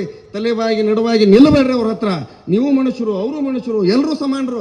ನಿಂತ್ಕೊಳ್ರಿ, ನೀವು ಎಲ್ಲ ಅಧಿಕಾರವನ್ನು ಪಡೆದುಕೊಳ್ರಿ, ಅಧಿಕಾರಿಗಳಾಗಿ, ನಾಯಕರಾಗಿ ದೇಶವನ್ನು ಆಳ್ರಿ ಅಂತ ಸಂವಿಧಾನ ಕೊಟ್ರೆ ಮತ್ತೆ ನಮ್ಮ ಕೆಲಸ ನಡುವಾಗಿ ತಲೆವಾಗಿ ಅವರ ಎದುರಿಗೆ ಹೋಗಿ ನಿಲ್ತೀವಿ. ಇದೇ ಕಾರಣಕ್ಕೆ ದೇಶದ ಚುಕ್ಕಾಣಿ ಅಂಥವ್ರ ಕೈಯಲ್ಲಿರೋದು. ದೇಶದ ಚುಕ್ಕಾಣಿಯನ್ನು ಪಡೀಲಿಕ್ಕೆ ಹಿಂದುಳಿದ ದಲಿತ ಪರ ಎಲ್ಲರೂ, ಮುಖ್ಯವಾಗಿ ಮಹಿಳೆಯರು ನೆನ್ಪಿಟ್ಕೋಬೇಕು. ಇವತ್ತು ನೀವು ಈ ದೇಶದಲ್ಲಿ ಮತದಾನ ಮಾಡ್ತಿದ್ದೀರಿ ಅಂತಂದ್ರೆ ಅದು ಬಾಬಾ ಸಾಹೇಬರು ಕೊಟ್ಟ ಕೊಡುಗೆ. ಈ ದೇಶದಲ್ಲಿ ನೀವು ಸಮಾನ ಆಸ್ತಿ ಹಕ್ಕನ್ನು ಹೊಂದಿದಿರಿ ಅಂತಂದ್ರೆ ಅದು ಬಾಬಾ ಸಾಹೇಬರು ಕೊಟ್ಟ ಕೊಡುಗೆ. ಈ ದೇಶದಲ್ಲಿ ನಿಮ್ಗಿರುವಂಥ ಎಲ್ಲ ಸುರಕ್ಷತಾ ಕಾಯ್ದೆಗಳದಾವ ಅಂತಂದ್ರೆ ಅದು ಬಾಬಾ ಸಾಹೇಬರು ಕೊಟ್ಟ ಕೊಡುಗೆ. ನಾವು ಗಂಡು ಮಕ್ಕಳು ಏನು ಮಾಡ್ತೀವಿ ಅಂತ ಗೊತ್ತಿಲ್ಲ. ನಾವು ಜಾತಿ ಆಧಾರದ ಮೇಲೆ ಬಾಬಾ ಸಾಹೇಬರು ನೆನೆಸ್ಕೊಂಡ್ರೆ ಅದು ನಮ್ಮ ವೈಫಲ್ಯ, ನಮ್ಮ ದೌರ್ಬಲ್ಯ. ಆದರೆ ಈ ದೇಶದ ಪ್ರತಿಯೊಬ್ಬ ಮಹಿಳೆ ಕೂಡ ಬೆಳಗ್ಗೆ ಎದ್ದು ರಾತ್ರಿವರೆಗೂ ಬಾಬಾ ಸಾಹೇಬರನ್ನೇ ನೆನೆಸಿ, ಸ್ವರ್ಗ ನಮಗೆ ಬೇರೆಲ್ಲೂ ಬೇಡ ದೇವರ, ಬಾಬಾ ಸಾಹೇಬರು ಕೊಟ್ಟ ಸಂವಿಧಾನದಲ್ಲಿ ಐತಿ. ನಿಮ್ಮಂಥ ನಾಯಕರ ಕೈಯಲ್ಲಿ ದೇಶದ ಸಂವಿಧಾನವನ್ನು, ಅಧಿಕಾರವನ್ನು ಕೊಟ್ಟಿದ್ದಕ್ಕೆ ನರಕ ಆಗೈತಿ. ಅದಕ್ಕೆ ಉರಿ ಬಿಸಿಲಿನಲ್ಲಿ ನಾವೆಲ್ಲ ಪ್ರತಿಭಟನೆ ಮಾಡುವಂಥ ಪರಿಸ್ಥಿತಿ ಬಂದೈತಿ. ಅಮಿತ್ ಶಾ ಅವರು ರಾಜೀನಾಮೆ ಕೊಡೋದು ನಮಗೆ ಅವಶ್ಯಕತೆ ಇಲ್ಲ. ನಿಜವಾಗಿಯೂ ನೈತಿಕತೆ ಇದ್ದರೆ, ನಿಜವಾಗಿಯೂ ಜನರ ಮತಗಳಿಂದ ನೀವು ಆಯ್ಕೆಯಾಗಿದ್ದೀರಿ, ಜನರಿಗೋಸ್ಕರ ನೀವು ರಾಜಕಾರಣ ಮಾಡ್ತಿದ್ದೀರಿ, ಅಧಿಕಾರದಲ್ಲಿ ಇದ್ದೀರಿ ಅಂತನ್ನೋ ಸಾಮಾನ್ಯ ಪ್ರಜ್ಞೆ ನರೇಂದ್ರ ಮೋದಿಯವರಲ್ಲಿದ್ದರೆ ತಕ್ಷಣವೇ ಅವರನ್ನು ವಜಾ ಮಾಡಿ. ಬೇರೆ ಯಾವ ಕಾರಣಗಳನ್ನು ಕೇಳದೆ ವಜಾ ಮಾಡಿ ನಿಜವಾಗಿಯೂ ನಿಮ್ಮ ಭಾರತೀಯತೆ ನೈತಿಕತೆಯನ್ನು ತೋರಿಸಿ. ರಾಷ್ಟ್ರೀಯತೆ ಅಂತಂದ್ರೆ ಏನು ಅಂತನೋ ಸಾಮಾನ್ಯ ಪ್ರಜ್ಞೆ ಇಲ್ಲ. ತೆಲುಗಿನ ಒಬ್ಬ ಕವಿ ಹೇಳ್ತಾನೆ, ದೇಶ ಅಂತಂದ್ರೆ ಇಲ್ಲಿರೋ ಕಲ್ಲು ಮಣ್ಣು ಗಿಡ ಗಂಟಿ ಗುಡ್ಡಗಳಲ್ಲ, ದೇಶ ಅಂತಂದ್ರೆ ಆ ದೇಶದ ಜನ ಅಂತಂದು. ದೇಶದ ಜನರನ್ನ ಬಿಟ್ಟು ಉಳಿದು ಎಲ್ಲವನ್ನೂ ಪೂಜೆ ಮಾಡಕ್ಕೆ ಹೇಳಿದ್ರು. ಆಗ ಪರಶುರಾಮನ ಹೇಳ್ತಿದ್ರು, ನೀವು ಕಲ್ಲು ಮಣ್ಣು ಕಟ್ಟಿಗೆ ಎಲ್ಲಾನು ದೇವರು ಅಂತಂದು ಪೂಜೆ ಮಾಡ್ತೀರಿ. ಅದೇ ಅವ್ರ ಕೆಲಸ. ನೀವು ನೇರವಾಗಿ ಮನುಷ್ಯರನ್ನ ಪ್ರಶ್ನೆ ಮಾಡಬಾರ್ದು ಅಂತ ಅನ್ನೋ ಕಾರಣಕ್ಕೆ ನಮ್ಮ ಅದ್ರಿಗೆ ದೇವ್ರನ್ನ ತಂದಿಟ್ಟಾರ. ನಾವು ದೇವ್ರ ಹತ್ರನ ಹೋಗ್ತೀವಿ. ಅಮಿತ್ ಶಾ ಕಷ್ಟ ಕೊಟ್ಟರು ದೇವಸ್ಥಾನಕ್ಕೆ ಹೋಗಿ ಅಮಿತ್ ಶಾನ ವಿರುದ್ಧ ಪೂಜೆ ಮಾಡಿಸೋರು ನಾವು ವಿರುದ್ಧ ಪ್ರತಿಭಟನೆ ಮಾಡೋ ತಾಕತ್ತು ಧೈರ್ಯ ನಾವು ಕಳ್ಕೊಂಡ್ಬಿಟ್ಟಿವಿ. ಆದ ಕಾರಣಕ್ಕೆ ಎಲ್ಲ ಹಿಂದುಳಿದ ವರ್ಗಗಳು, ದಲಿತ ವರ್ಗಗಳು ಮತ್ತು ಮಹಿಳೆಯರು, ಮುಖ್ಯವಾಗಿ ಮಹಿಳೆಯರು ನೀವೆಲ್ಲರೂ ಸೇರಿ ಇವ್ರಿಗೆ ಪಾಠ ಕಲಿಸುವಂಥ ಕೆಲಸ ಆಗಬೇಕು. ದೇಶದ ಪ್ರತಿಯೊಬ್ಬ ಮಹಿಳೆ ಕೂಡ ತಾಯಿ ಭಾರತ ಮಾತೆ, ನೀವೆಲ್ಲರೂ ಬಾಬಾ ಸಾಹೇಬರ ಮಕ್ಕಳಾಗಿ, ಭೀಮಪುತ್ರರಾಗಿ ಈ ದೇಶವನ್ನು ಭೀಮ ಭಾರತವನ್ನಾಗಿ ಮಾಡೋಣ ಅಂತ ಹೇಳ್ತಾ ಈ ಪ್ರತಿಭಟನೆಯಲ್ಲಿ ಮಾತಾಡಲಿಕ್ಕೆ ನನಗೆ ಅವಕಾಶ ಮಾಡಿಕೊಟ್ಟ ತಮ್ಗೆಲ್ಲರಿಗೂ ಅನಂತ ಶರಣಾರ್ಥಿ ಹೇಳಿ ನಾನು 2 ಮಾತುಗಳನ್ನು ಮುಗಿಸ್ತೀನಿ. ಧನ್ಯವಾದಗಳು. ಬಾಗಲಕೋಟ್ ಬಂದ್ ಯಶಸ್ವಿಯ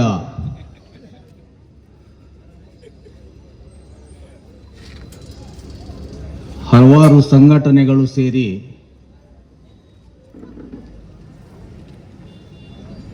ಅಂಬೇಡ್ಕರ್ ಅಂತಕ್ಕಂಥ ಒಂದು ದೈತ್ಯ ಶಕ್ತಿಯನ್ನ ಮುಟ್ಟಲಿಕ್ಕೆ ಪ್ರಯತ್ನ ಪಟ್ಟಂತ ಅಮಿತ್ ಶಾನ ವಿರುದ್ಧ ಇಡೀ ದೇಶ ಪ್ರತಿಭಟನೆ ಮಾಡ್ತಾ ಇದೆ.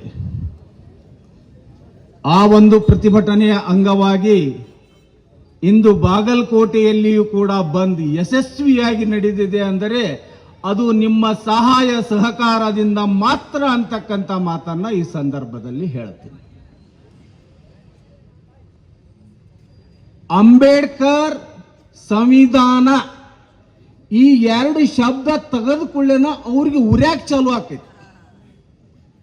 ಯಾಕೆ ಉರ್ಯಾಕ್ ಚಾಲು ಆಕೈತಪ್ಪ ಅಂತಂದ್ರ ಸಂವಿಧಾನದ ಮೊದಲ ಪೇಜಿನಲ್ಲಿಯೇ ಅಂಬೇಡ್ಕರ್ ಅವರು ಅವರಿಗೆ ಶಾಕನ್ನ ಕೊಟ್ಟಿದ್ದಾರೆ.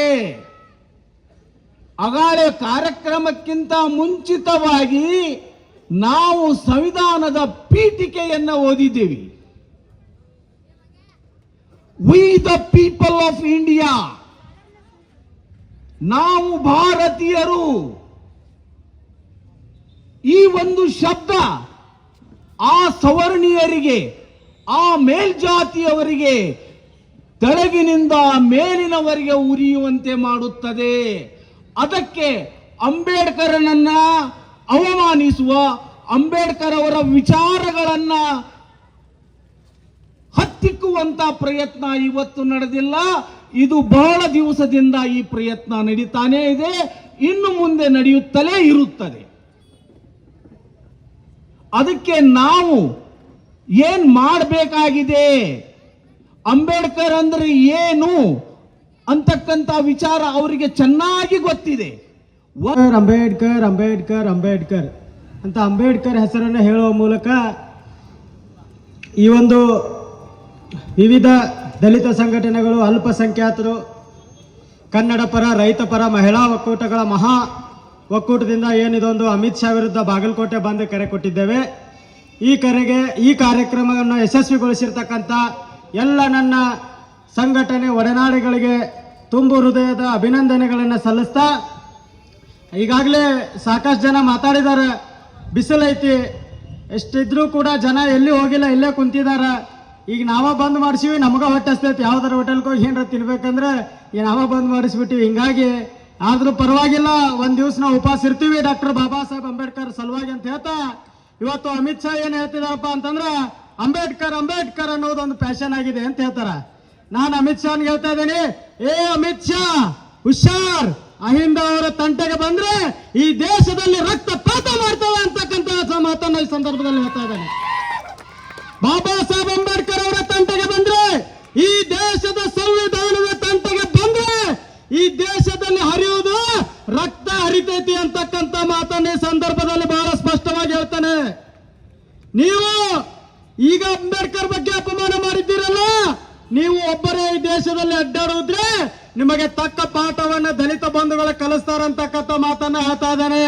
ತಾವಿನ ಮೇಲೆಲ್ಲರೂ ಹೊಂಟ್ರೆ Z+ ಸೆಕ್ಯೂರಿಟಿ ಇಟ್ಕೊಂಡು ಅಡ್ಡಾಡಬೇಕು. ಎಲ್ಲಿ ತನ ನೀ ಜೀವಂತವಾಗಿರ್ತೀಯಲ್ಲ ಅಲ್ಲಿ ತನ ನೀ ಸೆಕ್ಯೂರಿಟಿ ಇಟ್ಕೊಂಡು ಅಡ್ಡಾಡಬೇಕು. ಒಂದೇ ಒಂದು ಕ್ಷಣ ನೀ ಸೆಕ್ಯೂರಿಟಿ ಬಿಟ್ಟು ಈ ದೇಶದಲ್ಲಿ ಕಾಲಿಟ್ಟಿ ಅಂದ್ರೆ ನೀನ್ ಈ ಭೂಮಿ ಮೇಲೆ ಬದುಕಿರಲ್ಲ ಅಂತಕ್ಕಂಥ ಮಾತನ್ನ ಈ ಸಂದರ್ಭದಲ್ಲಿ ಹೇಳಿಕೆ ಬಯಸ್ತೇನೆ. ದಲಿತರು, ಹಿಂದುಳಿದರು, ಅಲ್ಪಸಂಖ್ಯಾತರ ದೇವರು ಡಾಕ್ಟರ್ ಬಾಬಾ ಸಾಹೇಬ್ ಅಂಬೇಡ್ಕರ್ ಅವ್ರ ಬಗ್ಗೆ ಮಾತನಾಡುವಷ್ಟು ಸೊಕ್ಕು ಬಂತ ನಿನಗೆ ಅಮಿತ್ ಶಾ? ನಿನ್ನ ಸೊಕ್ಕನ್ನ ಅಡಗಿಸುವಂತ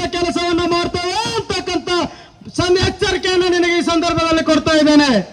ಈ ದೇಶದ ಕಾನೂನನ್ನು ನಾವು ಗೌರವಿಸ್ತೀವಿ ಅನ್ನೋ ಒಂದೇ ಒಂದು ಕಾರಣಕ್ಕೆ ನೀನಿನ್ನೂ ಭೂಮಿ ಮೇಲೆ ಬದುಕಿದೆಯಾ ಅಂತಕ್ಕಂಥ ಮಾತನ್ನು ಈ ಸಂದರ್ಭದಲ್ಲಿ ಹೇಳಿಕ್ಕೆ ಬಯಸ್ತೇನೆ ಬಂಧುಗಳೇ. ಈ ಸಂವಿಧಾನ ತೆಗಿರಿ ಅಂತ ನೀನು ಹೇಳ್ತೀಯಲ್ಲ, ಈ ಸಂವಿಧಾನ ತೆಗೆದ್ರೆ ಒಂದೇ ಒಂದು ಕ್ಷಣ ನೀನು ಇರ್ಲಿಕ್ಕೆ ಸಾಧ್ಯ ಇಲ್ಲ ಅಂತಕ್ಕಂಥ ಮಾತನ್ನು ಈ ಸಂದರ್ಭದಲ್ಲಿ ಹೇಳಿಕೆ ಬಯಸ್ತೇನೆ. ಈ ದೇಶದಲ್ಲಿರ್ತಕ್ಕಂಥ ಎಲ್ಲ ಮಹಿಳೆಯರು ಬಾಬಾ ಸಾಹೇಬ್ ಅಂಬೇಡ್ಕರ್ ಅವರ ಫಲಾನುಭವಿಗಳು. ಈ ದೇಶದಲ್ಲಿರ್ತಕ್ಕಂಥ ಎಲ್ಲ ಜಾತಿ ಜನಾಂಗದವರು ಬಾಬಾ ಸಾಹೇಬ್ ಅಂಬೇಡ್ಕರ್ ಅವರ ಅಭಿಮಾನಿಗಳು, ಅವರ ಅನುಯಾಯಿಗಳು, ಅವರ ಫಲಾನುಭವಿಗಳು. ಬಾಬಾ ಸಾಹೇಬ್ ಅಂಬೇಡ್ಕರ್ ಅವ್ರ ಬಗ್ಗೆ ಮಾತನಾಡ್ತೀಯ ನೀನು? ಯಾವ ಯೋಗ್ಯತೆ ಇದೆ ಅಮಿತ್ ಶಾ ನಿನಗೆ ಬಾಬಾ ಸಾಹೇಬ್ ಅಂಬೇಡ್ಕರ್ ಅವ್ರ ಬಗ್ಗೆ ಮಾತನಾಡ್ಲಿಕ್ಕೆ? ಅವರ ಕಾಲಿನ ಬೂಟಿನ ಧೂಳಿಗೆ ಸಮಯ ಇಲ್ಲ. ನೀನು ಬಾಬಾ ಸಾಹೇಬ್ ಅಂಬೇಡ್ಕರ್ ಬಗ್ಗೆ ಮಾತನಾಡ್ತೀಯ? ನಿನ್ನ ನಾಲಿಗೆಯನ್ನು ಕತ್ತರಿಸಬೇಕಾಗ್ತದೆ ಹುಷಾರ್. ಅಮಿತ್ ಶಾ ಇಲ್ಲಿಂದ ನಿನಗೆ ಎಚ್ಚರಿಕೆ ಕೊಡ್ತೇನೆ. ಏನು ತಿಳಿದಿದೆಯಾ ಬಾಬಾ ಸಾಹೇಬ್ ಅಂಬೇಡ್ಕರ್ ಅನುಯಾಯಿಗಳಂದ್ರೆ? ಏನು ತಿಳಿದಿದೆಯಾ ನೀನು ದಲಿತರಂತಂದ್ರೆ? ನೀನು ಎಚ್ಚರಿಕೆಯಿಂದ ಮಾತನಾಡಬೇಕು. ಇನ್ನು ಮೇಲೆ ಯಾರೇ ಮಾತನಾಡಲಿ ಬಾಬಾ ಸಾಹೇಬ್ ಅಂಬೇಡ್ಕರ್ ಅವರ ಬಗ್ಗೆ, ಈ ದೇಶದ ಸಂವಿಧಾನದ ಬಗ್ಗೆ ಅವಹೇಳನಕಾರಿಯಾಗಿ ಮಾತನಾಡಲೇಬೇಕಂದ್ರೆ ಎಚ್ಚರಿಕೆಯಿಂದ ಮಾತನಾಡಬೇಕು. ಇಲ್ಲಪ್ಪ ಅಂದ್ರೆ ನಿಮ್ಮ ನಾಲಿಗೆಗಳಿರಲ್ಲ. ಹುಷಾರ್ ಅಂತಕ್ಕಂಥ ಎಚ್ಚರಿಕೆಯನ್ನ ಈ ವೇದಿಕೆಯ ಮೂಲಕ ಕೊಡ್ತಾ ಇದ್ದೇನೆ ಬಂಧುಗಳೇ. ನಾವೆಲ್ಲರೂ ಒಗ್ಗಟ್ಟಾಗಿದ್ದೀವಿ, ಅಹಿಂದ ಒಗ್ಗಟ್ಟಾಗಿದೆ. ಅಹಿಂದದ ಶಕ್ತಿ ಏನಂತ ಹೇಳಿ ನಿಮ್ಮ ಕರ್ನಾಟಕದಲ್ಲಿರ್ತಕ್ಕಂಥ ಬಿಜೆಪಿ ಅವ್ರಿಗೆ ಕೇಳೋರು ಹೇಳ್ತಾರೆ, ಹೋದ ಎಲೆಕ್ಷನ್ದಾಗ ಏನ್ ತೋರಿಸೈತೆ ಅವರಿಗೆ. ಮುಂಬರುವಲ್ಲಿ ಈ ದೇಶದಲ್ಲಿ ಕೂಡ ಅಹಿಂದ ಕರ್ತೇವೆ. ಈ ದೇಶವನ್ನ ಈ ದಲಿತರು, ಅಲ್ಪಸಂಖ್ಯಾತರು, ಹಿಂದುಳಿದವರು ಕೂಡ ಈ ದೇಶವನ್ನ ಆಳ್ತೇವೆ ಅಂತಕ್ಕಂಥ ಮಾತನ್ನ ಈ ಸಂದರ್ಭದಲ್ಲಿ ಹೇಳಕ್ಕೆ ಬಯಸ್ತೇನೆ ಬಂಧುಗಳೇ. ತಾವೆಲ್ಲರೂ ಒಗ್ಗಟ್ಟಾಗಿರೋಣ. ಈ ದೇಶ ನಮ್ಮದು. ಈ ದೇಶದ ಮಣ್ಣಿನಲ್ಲಿ ನಮ್ಮ ಪೂರ್ವಜರ ರಕ್ತ ಇದೆ. ಈ ದೇಶ ಕಟ್ಟಕ್ಕೆ ನಮ್ಮ ಪೂರ್ವಜರು ತಮ್ಮ ಜೀವನವನ್ನ ಬಲಿ ಕೊಟ್ಟಿದ್ದಾರೆ ಅಂತಕ್ಕಂಥ ಮಾತನ್ನ ಈ ಸಂದರ್ಭದಲ್ಲಿ ಹೇಳಕ್ಕೆ ಬಯಸ್ತಾರೆ. ನಿನ್ನ ಭಿಕ್ಷೆ ಅಲ್ಲ ಅಮಿತ್ ಶಾ, ಈ ಸಂವಿಧಾನ ಕೊಟ್ಟಿರ್ತಕ್ಕಂಥ ಭಿಕ್ಷೆಯಿಂದ ನೀನು ಇವತ್ತೇನಾಗಿದೆಯಪ್ಪ ಅಂತಂದ್ರೆ ಇವತ್ತು ನೀನು ಮಂತ್ರಿ ಆಗಿದೆ. ನೀನು ಹುಷಾರಾಗಿರ್ಬೇಕು. ಇವರು ಎಲ್ರಿಗೂ ಎಚ್ಚರಿಕೆ ಕೊಡ್ತಾ ಇದ್ದೇನೆ. ಬಾಬಾ ಸಾಹೇಬ್ ಅಂಬೇಡ್ಕರ್ ಅವರಿಗಿಂತ, ಅವರ ಸಂವಿಧಾನಕ್ಕಿಂತ ನಮಗೆ ಏನು ಹೆಚ್ಚಿಗೆ ಇಲ್ಲ. ಅವರಿಗೋಸ್ಕರ ಈ ಜೀವವನ್ನ ತ್ಯಾಗ ಮಾಡ್ಲಿಕ್ಕೆ ನಾವು ಸಿದ್ಧ ಇದೆ ಅಂತಕ್ಕಂಥ ಮಾತನ್ನ ಹೇಳ್ತಾ ಇದ್ದೇನೆ. ಸಿದ್ಧ ಇದ್ದೀರಾ ಅಲ್ಲ? ಬಾಬಾ ಸಾಹೇಬ್ ಅಂಬೇಡ್ಕರ್ ಅವರಿಗೋಸ್ಕರ, ಸಂವಿಧಾನ ಬಚಾವಣೆಗೋಸ್ಕರ ನಿಮ್ಮ ಜೀವನವನ್ನು ನೀವು ಬಲಿದಾನ ಕೊಡ್ಲಿಕ್ಕೆ ಸಿದ್ಧ ಇದ್ದೀರಾ? ಜೈ ಭೀಮ್, ಜೈ ಭೀಮ್. ಇವತ್ತೇನು ಹೇಳ್ತದೇನಪ್ಪ ಅಂದ್ರೆ ಅಂಬೇಡ್ಕರ್ ಕಾ ಅಪಮಾನ್ ನೈ ಸಹೇಗ ಹಿಂದೂಸ್ತಾನ್ ಅಂತಕ್ಕಂಥ ಮಾತನ್ನ ಹೇಳ್ತಾ ಇನ್ನು ಅನೇಕರು ಮಾತನಾಡೋದ್ರ ಅವಕಾಶ ಮಾಡಿಕೊಟ್ಟು, ನನಗೆ ಮಾತನಾಡಲಿಕ್ಕೆ ಅವಕಾಶ ಮಾಡಿಕೊಟ್ಟು ತಮ್ಗೆಲ್ಲ ಒಂದಿಸಿ ನನ್ನ 2 ಮಾತುಗಳನ್ನು ಮುಗಿಸ್ತಾ ಇದ್ದೇನೆ. ಜೈ ಭೀಮ್, ಜೈ ಬಸವಣ್ಣ, ಜೈ ಟಿಪ್ಪು. ತಿಮ್ಮಾಪುರ್ ಸಾಹೇಬರು ಮಾತಾಡಬೇಕಾಗಿತ್ತು. ಅನೇಕ ನಮ್ಮ ಸ್ನೇಹಿತರೆಲ್ಲ ಮಾತಾಡಿದ್ದಾರೆ ಅಮಿತ್ ಶಾನ್ ಬಗ್ಗೆ, ಸಂವಿಧಾನದ ಬಗ್ಗೆ. ನಾನು ಹೇಳೋದು ಇಷ್ಟೇ ಇಲ್ಲ. ದಯಮಾಡಿ ಆತ್ಮೀಯ ಎಲ್ಲ ದಲಿತ ಬಂಧುಗಳೇ, ಎಲ್ಲ ದೇವಾಲಯಗಳಿಗೆ ಹೋಗಿ ದೇವರ ಮುಂದೆ ಕೈ ಮುಗಿದು ಗುಲಾಮರಾಗುವುದಕ್ಕಿಂತ ಗ್ರಂಥಾಲಯದ ಒಳಗಡೆ ಹೋಗಿ ಗ್ರಂಥಗಳನ್ನು ಓದಿ ನೀವು ಪಂಡಿತರಾಗಿ ಅನ್ನುವಂತ ಮಾತನ್ನು ಈ ಸಂದರ್ಭದಲ್ಲಿ ಹೇಳ್ತಾ ಇದ್ದೇನೆ ಬಂಧುಗಳೇ. ಡಾಕ್ಟರ್ ಬಾಬಾ ಸಾಹೇಬ್ ಅಂಬೇಡ್ಕರ್ ಅವರು ಕರೆ ಕೊಟ್ಟಿದ್ದು ಇದನ್ನೇ. ಆತ್ಮೀಯರೇ, ಈ ಕರ್ನಾಟಕ, ಈ ಭಾರತ ದೇಶದ ಗೃಹ ಮಂತ್ರಿ ಲೋಫರ್ ಡಾಕ್ಟರ್ ಬಾಬಾ ಸಾಹೇಬ್ ಅಂಬೇಡ್ಕರ್ ಅವರ ಹೆಸರನ್ನ ಪದೇ ಪದೇ ಹೇಳ್ಬೇಡ್ರಿ ಅನ್ನುವಂತ ಮಾತನ್ನು ಹೇಳಿದ್ದಾರಲ್ಲ, ಆ ವ್ಯಕ್ತಿಯನ್ನ ಕೂಡಲೇ ಈ ದೇಶದ ಪ್ರಧಾನಮಂತ್ರಿಗಳು ಆ ಸಚಿವ ಸಂಪುಟದಿಂದ ವಜಾ ಮಾಡಬೇಕು ಅನ್ನುವಂಥದ್ದನ್ನ ನಾ ಕರ್ನಾಟಕದಲ್ಲಿ ಸಂಘರ್ಷ ಸಮಿತಿ ಮೂಲಕ ಈ ವೇದಿಕೆಯಲ್ಲಿ ಒತ್ತಾಯಪಡಿಸ್ತಾ ಇದ್ದೇನೆ ಬಂಧುಗಳೇ. ಆತ್ಮೀಯರೇ, ಅನೇಕ ನಮ್ಮ ಮಹಾರಾಜ್ನವರವರು, ಅನೇಕ ನಮ್ಮ ವೈಸಿ ಕಾಂಬ್ಳೆ ಅವರು, ಅನೇಕ ನನ್ನ ಸ್ನೇಹಿತರು ಹೇಳಿದ್ರು, ಈ ಎಲ್ಲವನ್ನ ನಮ್ಮ ಈ ಹೋರಾಟವನ್ನ ಅತ್ಯಂತ ಹೆಚ್ಚಿನ ಸಂಖ್ಯೆಯಲ್ಲಿ ಆಗಮಿಸಿ ಇದಕ್ಕೆ ಬೆಂಬಲವನ್ನು ವ್ಯಕ್ತಪಡಿಸಿರಿ. ತಾಳ್ಮೆಯಿಂದಿರೋಣ. ಇನ್ನೂ 10-15 ನಿಮಿಷದಲ್ಲಿ ಕಾರ್ಯಕ್ರಮ ನಮ್ಮ ಸಚಿವರಾದ ನಂತರ ಮುಕ್ತಾಯವಾಗಲಿದೆ. ಆದ ಕಾರಣ ಆತ್ಮೀಯ ಡಾಕ್ಟರ್ ಬಾಬಾ ಸಾಹೇಬ್ ಅಂಬೇಡ್ಕರ್ ಬಂಧುಗಳೇ, ದಲಿತರೇ, ಅಲ್ಪಸಂಖ್ಯಾತ ಹಿಂದುಳಿದ ವರ್ಗ ಬಂಧುಗಳೇ, ಈ ದೇಶವನ್ನ ಕಟ್ಟಿದವರು ನಾವು. ಈ ದೇಶವನ್ನ ಮತ್ತೆ ಆಳುವಂತ ಕಾಲ ಡಾಕ್ಟರ್ ಬಾಬಾ ಸಾಹೇಬ್ ಅಂಬೇಡ್ಕರ್ ಅವರು ನಮಗೆ ಸಮೀಪ ಇಟ್ಟಿದ್ದಾರೆ. ಅಲ್ಪಸಂಖ್ಯಾತರು ಅಂಜುವಂತೆ ಇಲ್ಲ, ದಲಿತರು ಅಂಜುವಂತೆ ಇಲ್ಲ, ಹಿಂದುಳಿದ ವರ್ಗಗಳು ಅಂಜುವಂತೆ ಇಲ್ಲ. ಮುಂದೊಂದು ದಿವಸ ಈ ದೇಶವನ್ನ ನಾವು ಆಳ್ತೇವೆ, ಈ ಸಂವಿಧಾನವನ್ನ ರಚನೆ ಮಾಡ್ತೇವೆ ಅನ್ನುವಂತ ಮಾತನ್ನ ಈ ಸಂದರ್ಭದಲ್ಲಿ ಹೇಳಿ ಮಾತನಾಡಲಿಕ್ಕೆ ಅವಕಾಶ ಕೊಟ್ಟಂತ ಎಲ್ಲ ನನ್ನ ಆತ್ಮೀಯ ಸ್ನೇಹಿತರಿಗೆ ವಂದಿಸಿ ನನ್ನ 2 ಮಾತುಗಳಿಗೆ ವಿರಾಮ ಹೇಳುತ್ತೇನೆ. ಜೈ ಭೀಮ್, ಜೈ ಬಾಬಾ ಸಾಹೇಬ್ ಅಂಬೇಡ್ಕರ್. ಧನ್ಯವಾದಗಳು ಮಾಧ್ಯಮ. ದೇಶದ ಜವಾಬ್ದಾರಿ ಸ್ಥಾನದಲ್ಲಿರುವಂತಹ ಗೃಹ ಮಂತ್ರಿ ಅಮಿತ್ ಶಾ ಅವರ ಬೇಜವಾಬ್ದಾರಿ ಮಾತಿಗೆ ಪ್ರಜಾಪ್ರಭುತ್ವದ ಸಹಜ ವಿರೋಧ ಪ್ರತಿಭಟನೆ ಮಾಡ್ತಕ್ಕಂತಹ ಈ ಸಂದರ್ಭದಲ್ಲಿ ಹಲವಾರು ವಿಚಾರಗಳನ್ನು ಗೆಳೆಯರುಗಳಾದಂಥ ಮಹಾರಾಜನವರು, ಕಾಂಬ್ಳೆಯವರು, ರಾಠೋಡ್ರವರು, ಅಥಣಿಯವರು, ಮಹಾದೇವರವರು ಹಂಚಿಕೊಂಡಿದ್ದಾರೆ. ಈ ಅಮಿತ್ ಶಾ ಅವರಿಗೆ ದೇವರು ಯಾರು ಅನ್ನೋದು ಗೊತ್ತಿಲ್ಲ. ದೇವರಂದ್ರೆ ಏನು? ಮೂರ್ತಿ ಅಲ್ಲ, ಅದು ಒಂದು ನಂಬಿಕೆ, ಅದು ಬೇರೆ. ನಾನು ಮೂರ್ತಿ ಕಂಡ್ರೆ ನಮಸ್ಕಾರ ಮಾಡ್ತೀನಿ, ಅದು ಬೇರೆ. ಯಾರು ಸಮಾಜಕ್ಕೆ, ದೇಶಕ್ಕೆ, ನಾಡಿಗೆ, ಜಗತ್ತಿಗೆ ಜನ ಬದುಕ್ತಕ್ಕಂಥ ವ್ಯವಸ್ಥೆ ಮಾಡುವುದಕ್ಕೆ ಹೋರಾಟ ಮಾಡಿರ್ತಾರೋ ಅವರು ದೇವರು ಅಂತಕ್ಕಂಥದ್ದು ನನ್ನ ವೈಯಕ್ತಿಕ ಅಭಿಪ್ರಾಯ. ಈ ದೇಶಕ್ಕೆ ಸ್ವಾತಂತ್ರ್ಯ ತಂದು ಕೊಟ್ಟವರೆಲ್ಲರೂ ದೇವರೇ. 200 ವರ್ಷಗಳ ಕಾಲ ಪಾರತಂತ್ರ್ಯದ ಬಡಿಗೆ, ಬೂಟು, ಬಂದೂಕುಗಳಿಗೆ ಈಡಾದಂತಹ ಜನ ನಾವು. ಆ ಸಂಕೋಲೆಯನ್ನು ಬಿಡಿಸಿ ಶಾಂತಿ ಮಾರ್ಗದಲ್ಲಿ ನಮಗೆ ಸ್ವಾತಂತ್ರ್ಯವನ್ನು ತಂದು ಕೊಟ್ಟಿರತಕ್ಕಂಥವ್ರು ದೇವರು. ಮಹಾತ್ಮ ಗಾಂಧಿಯವರು ಇರ್ಬೋದು, ವಲ್ಲಭಭಾಯ್ ಪಟೇಲ್ ಇರ್ಬೋದು, ಗಡಿನಾಡ್ ಗಾಂಧಿ ಖಾನ್ ಅಬ್ದುಲ್ ಅಫಾರ್ ಖಾನ್ ಇರ್ಬೋದು, ಮೌಲಾನಾ ಅಬುಲ್ ಕಲಾಂ ಆಜಾದ್ ಇರ್ಬೋದು, ಪಂಡಿತ್ ಜವಾಹರ್ಲಾಲ್ ನೆಹರೂರವ್ರು ಇರ್ಬೋದು, ಲಾಲಾ ಲಜಪತ್ ರಾಯ್ ಇರ್ಬೋದು, ಸುಭಾಷ್ ಚಂದ್ರ ಬೋಸ್ ಇರ್ಬೋದು, ಭಗತ್ ಸಿಂಗ್ ಇರ್ಬೋದು, ಲಕ್ಷ್ಮಣ್ ಇರ್ಬೋದು, ತಾತ್ಯಾ ಟೋಪಿ ಇರ್ಬೋದು, ಪಾಂಡೆ ಇರ್ಬೋದು, ಅನೇಕರು ದಾಸ್ಯ ಶೃಂಖಲೆಯಿಂದ ಬಿಡಿಸಿದವರು ದೇವರು. ಅವರಿಗೆ ನಾವು ದೇವರ ಸಮಾನವಾದಂತಹ ಸ್ಥಾನಮಾನವನ್ನು ಕೊಡಬೇಕಾಗ್ತದೆ. ಇದೆಲ್ಲ ಆದಮೇಲೆ 4 ರಾಷ್ಟ್ರಗಳ ಶ್ರೇಷ್ಠವಾಗಿರತಕ್ಕಂಥ ಸಂವಿಧಾನ ಪದ್ಧತಿಯನ್ನು ದಿನದ 16-18 ತಾಸುಗಳ ಕಾಲ ಅಭ್ಯಾಸ ಮಾಡಿ ಸಿದ್ಧಪಡಿಸಿ ಎಲ್ಲ ಜನಾಂಗ ಬದುಕಬೇಕು, ವಂಚಿತರು ಯಾರೂ ಇರಬಾರದು.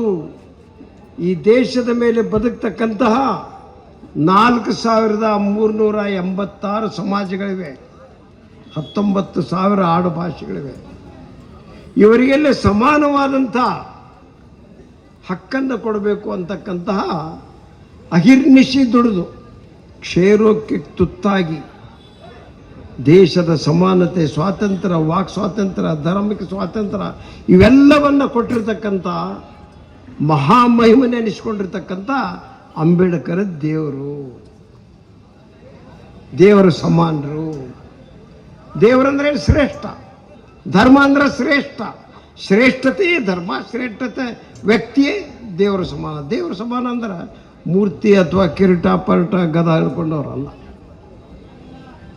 ಇಲ್ಲಿ ಅಂಬೇಡ್ಕರ್ ಅವ್ರ ಬಗ್ಗೆ ಏನು ಗುರ್ತಾ ಇಲ್ಲ. ಮನುಷ್ಯ 8 ಭಾಷೆಗಳನ್ನು ನಿರರ್ಗಳವಾಗಿ ಅಭ್ಯಾಸ ಮಾಡಿ ಮಾತನಾಡುವಂಥ ಸಾಮರ್ಥ್ಯ, 4 ವರ್ಷಗಳಲ್ಲಿ ಓದಿ ಮುಗಿಸಬೇಕಾದಂಥ ವಿದ್ಯಾರ್ಥಿಗೆ ಸಂಬಂಧಿರ್ತಕ್ಕಂಥ ಕೋರ್ಸ್ಗಳನ್ನು 2 ವರ್ಷದಲ್ಲಿ ಪಾಸಾದಂಥ ಮನುಷ್ಯ, ಸ್ವತಃ ನೋವನ್ನು, ಅವಮಾನವನ್ನು ಉಂಡು ಮುಂದಿನ ಜನಾಂಗ ಈ ನೋವು, ಅಪಮಾನ, ಮಾನಗಳನ್ನು ಈ ಅಪಮಾನವನ್ನು ಅನುಸರಿಸುವಂತ ಆಗಬಾರದು ಅಂತ ಹೇಳಿ ಕ್ರಾಂತಿಕಾರಕವಾಗಿರ್ತಕ್ಕಂಥ ಹೋರಾಟವನ್ನು ಮಾಡಿ ಸಂವಿಧಾನವನ್ನು ರಚಿಸಿ ನೆಹರು ಅವರು ಮಂಡಿಸಿದರು, ಜನ ಒಪ್ಪಿದ್ರು, 50 ಜಾರಿಗೆ ಬಂತು. ಇದನ್ನು ಕೊಟ್ಟಂತ ನಮಗೆ ಇವತ್ತು ಮಾತಾಡ್ತೀನಿ ನಾ ಇಲ್ಲಿ, ಯಾರ್ದಿದು? ನಾವೊಂದು ಧಾರ್ಮಿಕವಾದಂಥ ಆಚರಣೆ ಮಾಡ್ತೀನಿ, ಯಾರ್ದಿದು? ಇವೆಲ್ಲವನ್ನು ಕೊಟ್ಟಿರ್ತಕ್ಕಂಥ ದೇವರ ಸಮಾನ ಇವರು ಅಂತಕ್ಕಂಥ ಮಾತು. ಇವತ್ತು ಪ್ರಜಾಪ್ರಭುತ್ವ ವ್ಯವಸ್ಥೆಯಲ್ಲಿ ನಮಗೇನು ಅವಕಾಶ ಕೊಟ್ಟರೋ ಆ ವ್ಯವಸ್ಥೆ ಮುಖಾಂತರ ನಾವು ಕೇಂದ್ರ ಸರ್ಕಾರಕ್ಕೆ ಅಮಿತ್ ಶಾ ಅವರಿಗೆ ನಾವೆಲ್ಲರೂ ಏನು ಕೇಳ್ತಾ ಇದ್ದೀವಿ ಅಂದರೆ ರಾಜೀನಾಮೆ ಕೊಡಪ್ಪ, ಇಲ್ಲಾಂದ್ರೆ ಮೋದಿ ಅವರೇ ನೀವು ಕಿತ್ತು ಬಿಸಾಕ್ರಿ ಅಂತೇಳಿ ಕೇಳಕ್ಕೆ ಇಲ್ಲಿ ಕೂತ್ಕೊಂಡಿದ್ದೀವಿ. ಯಾವ ಅಂಬೇಡ್ಕರ್ ಅವರು ಏತಮ್ಮ ಸುಮ್ಮನೆ ನಾನು ಹಿಂದೂ ಧರ್ಮದಲ್ಲಿ ಹುಟ್ಟಿದ್ದೇನೆ, ಆದರೆ ಆ ಧರ್ಮದಲ್ಲಿ ಇದ್ಕೊಂಡು ನಾನು ಸಾಯುವುದಿಲ್ಲ ಅಂತಕ್ಕಂಥ ಪ್ರತಿಜ್ಞೆ ಮಾಡ್ತಕ್ಕಂಥದ್ದು ಹಾಗೂ ಆ ಧರ್ಮದಿಂದ ನಿರ್ಗಮಿಸ್ತಕ್ಕಂಥ ಕೆಲಸ ಅಂಬೇಡ್ಕರ್ ಅವರು ಮಾಡ್ತಾರೆ. ಹಾಗಿದ್ರೆ ಅಂಬೇಡ್ಕರ್ ಅವರು ಹೇಳಿದಂಥ ಪಾಠ ಏನು ನಮಗೆ? ದೇಶದಲ್ಲೆಲ್ಲ ವಿಜೃಂಭಿಸಿ ವರ್ಣಾಶ್ರಮ ಧರ್ಮವನ್ನೇ ಮುಂದಿಟ್ಟುಕೊಂಡು ಮನುವಾದಿಗಳ ತತ್ವಗಳನ್ನ ಇಟ್ಟುಕೊಂಡು ಈ ದೇಶದಲ್ಲಿ ಅವರ ಅಧಿಕಾರ ಚಲಾಯಿಸ್ತಕ್ಕಂಥವ್ರಿಗೆ ಅಂಬೇಡ್ಕರ್ ಕೊಟ್ಟಂತ ಗನ್ ಯಾವುದು? ಅಂಬೇಡ್ಕರ್ ಕೊಟ್ಟಂತ ಮಿಷನ್ ಗನ್ ಯಾವುದಂದ್ರೆ ನಿಮ್ಮ ಓಟು. ಅವ್ರಿಗೇನೊಂದು ಮಿಷನ್ ಗನ್ ತಗೊಂಡು ಹಿಂಗೇನು ಮಾಡೋ ಅವಶ್ಯಕತೆ ಇಲ್ಲ. ವರ್ಣಾಶ್ರಮ ಧರ್ಮವನ್ನು ವಿರೋಧಿಸಿ ಈ ಧರ್ಮದಲ್ಲಿರ್ತಕ್ಕಂಥ ನಾನು ಇರೋದಿಲ್ಲ ಅಂತಕ್ಕಂಥ ಅಂಬೇಡ್ಕರ್ ಜೊತೆಗೆ ನಾವು ಇರಬೇಕಲ್ಲ. ಈ ದೇಶದಲ್ಲಿ ದೇವರು ದೇವರು ದೇವರು ಅಂದ್ಕೊಂಡು ಹೋರಿ ನಿಮಗೆ ಪುಣ್ಯ ಬರುತ್ತೆ, ಸ್ವರ್ಗ ಸಿಗ್ತೈತೆ ಅನ್ನೋರಿಗೆ ನೀವು ಆ ಹಿಂದೂ ಧರ್ಮ ಹೇಳಿ ಹೇಳಿ ಅಧಿಕಾರಕ್ಕೆ ಬಂದಿದ್ದೀರಲ್ಲ. ಎಷ್ಟು ಜನ ಮಂದಿರಗಳಲ್ಲಿ ಹಿಂದೂಗಳೆಲ್ಲರೂ ಒಂದು, ನೀವೆಲ್ಲರೂ ದೇಗುಲಗಳು ಬನ್ನಿ ಧರ್ಮದ ಹೆಸರು ಹೇಳ್ರಿ ಅಥವಾ ದೇವ್ರ ಹೆಸರು ನೀವು ಯಾವತ್ತಾದರೂ ಹಿಂದೂ ಧರ್ಮದ ಬಗ್ಗೆ ಹೇಳ್ತಕ್ಕಂಥವ್ರು ಎಷ್ಟೋ ಜನ ದೇಗುಲದಿಂದ ಹೊರಗಿದ್ದವ್ರಿಗೆ ಯಾವತ್ತಾದರೂ ನೀವು ಮಾತನಾಡಿದ್ದೀರಾ? ಹಾಗಿದ್ರೆ ಅವ್ರು ಯಾಕೆ ದೇವರು ದೇವರು ಅನ್ಬೇಕು? ಅಂಬೇಡ್ಕರ್ ಏನು ಹೇಳ್ಯಾನೋ ಅದನ್ನ ನಾವು ಪಾಲನೆ ಮಾಡಬೇಕಾದಂಥ ಅವಶ್ಯಕತೆ ನಮಗಿದೆ. ಶ್ರೇಣೀಕೃತ ಜಾತಿ ತಲೆ ಮೇಲೆ ಹುಟ್ಟಾನತ್ತ, ಭುಜದಾಗ ಹುಟ್ಟಾನತ್ತ, ಮತ್ತಲ್ಪ ತೊಡಿ ಕಾಲ ನೋಡ್ರಿ. ನೀವು ಯಾವತ್ತೂ ಕೂಡೇ ಇರಬಾರ್ದು. ನೀವು ಯಾಕಂದ್ರೆ ನೀವು ಬೇರೆ ಬೇರೆನೇ ಇರಬೇಕು. ಬೆನ್ನಿ ಮೇಯರಲ್ಲ, ಬೆನ್ನಿ ಮೇಯ್ಬೇಕು. ಎಷ್ಟು ಸಿಸ್ಟಮೆಟಿಕ್ ಮಾಡಿಟ್ಟಾರ. ಅದೇ ಧರ್ಮದಲ್ಲೇ ನಾವು ಅಧಿಕಾರ ತಗೊಂಡಿದ್ದೀವಿ ಅಂತಕ್ಕಂಥ ಅದೇ ಧರ್ಮವನ್ನು ಹೆಸರನ್ನು ಹೇಳಿ ಇವತ್ತು ಅಧಿಕಾರಕ್ಕೆ ಬಂದವ್ರಿಗೆ ಹಿಂದುಳಿದ ಜನಾಂಗದವ್ರು ಏನನ್ನು ಹೇಳಬೇಕಂದ್ರೆ ಅಂಬೇಡ್ಕರ್ ಅವ್ರು ನನಗೂ ಒಂದು ಮಿಷನ್ ಗನ್ ಕೊಟ್ಟನು, ಯಾವನು ಬೇಕಾದ್ರೂ ಉಡಾಯಿಸಬಲ್ಲೆ, ಅಧಿಕಾರದಿಂದ ಕೆಳಗಿಳಿಸಬಲ್ಲೆ ಅಂತೇಳಿ ತೋರಿಸ್ಲಿಕ್ಕೆ ನಿಮಗೆ ಕೊಟ್ಟಂತ ಪವರ್, ಮತದ ಪವರ್ ಉಪಯೋಗ ಮಾಡಿದ್ರೆ ಸಾಕು, ಇಂಥವ್ರ ಅಹಂ ಇಳಿತೆ. ಅವರು ಮೊದಲಿಗೆ ಹೊರಗೆ ಮಾತಾಡಿದ್ರು. ಜಂತರ್ ಮಂತರ್ನಲ್ಲಿ ಸಂವಿಧಾನ ಸುಟ್ಟು ಹಾಕಿದ್ರು. ಪುಣ್ಯಾತ್ಮರು ಗಪ್ಪೆ ಇದ್ರು ಈ ದೇಶದ ಪ್ರಧಾನಿಗಳು. ಅವರೇ ಎಂಪಿಗಳು ಅಂಬೇಡ್ಕರ್ ಮೂರ್ತಿನ ಕೆಡಿ ಬಿಡ್ತೀವಿ ಅಂತ ಹೇಳಿದ್ರು. ಅವರೇ ಕೆಲವು ಸಂವಿಧಾನ ನಾವು ಕಿತ್ತುಗಿತೀವಿ ಅಂತ ಹೇಳಿದ್ರು. ಅದಕ್ಕೂ ನೀವು ಗಪ್ಪ ಇದ್ರಿ. ಅವರಂತೂ ಗಪ್ಪಿದ್ರು ಬಿಡು, ನೀವು ಗಪ್ಪಿದ್ರಲ್ಲ, ಅದು ಹೇಳಿ. ಅವ್ರು ಹೆಂಗೋ ಸಡ್ಲು ಸಿಕ್ತೀವಿ ಅಂತೇಳಿ ಎಲ್ಲಿಗೆ ಬಂದ್ರಂದ್ರೆ ಪಾರ್ಲಿಮೆಂಟಿಗೆ ಬಂದ್ರು.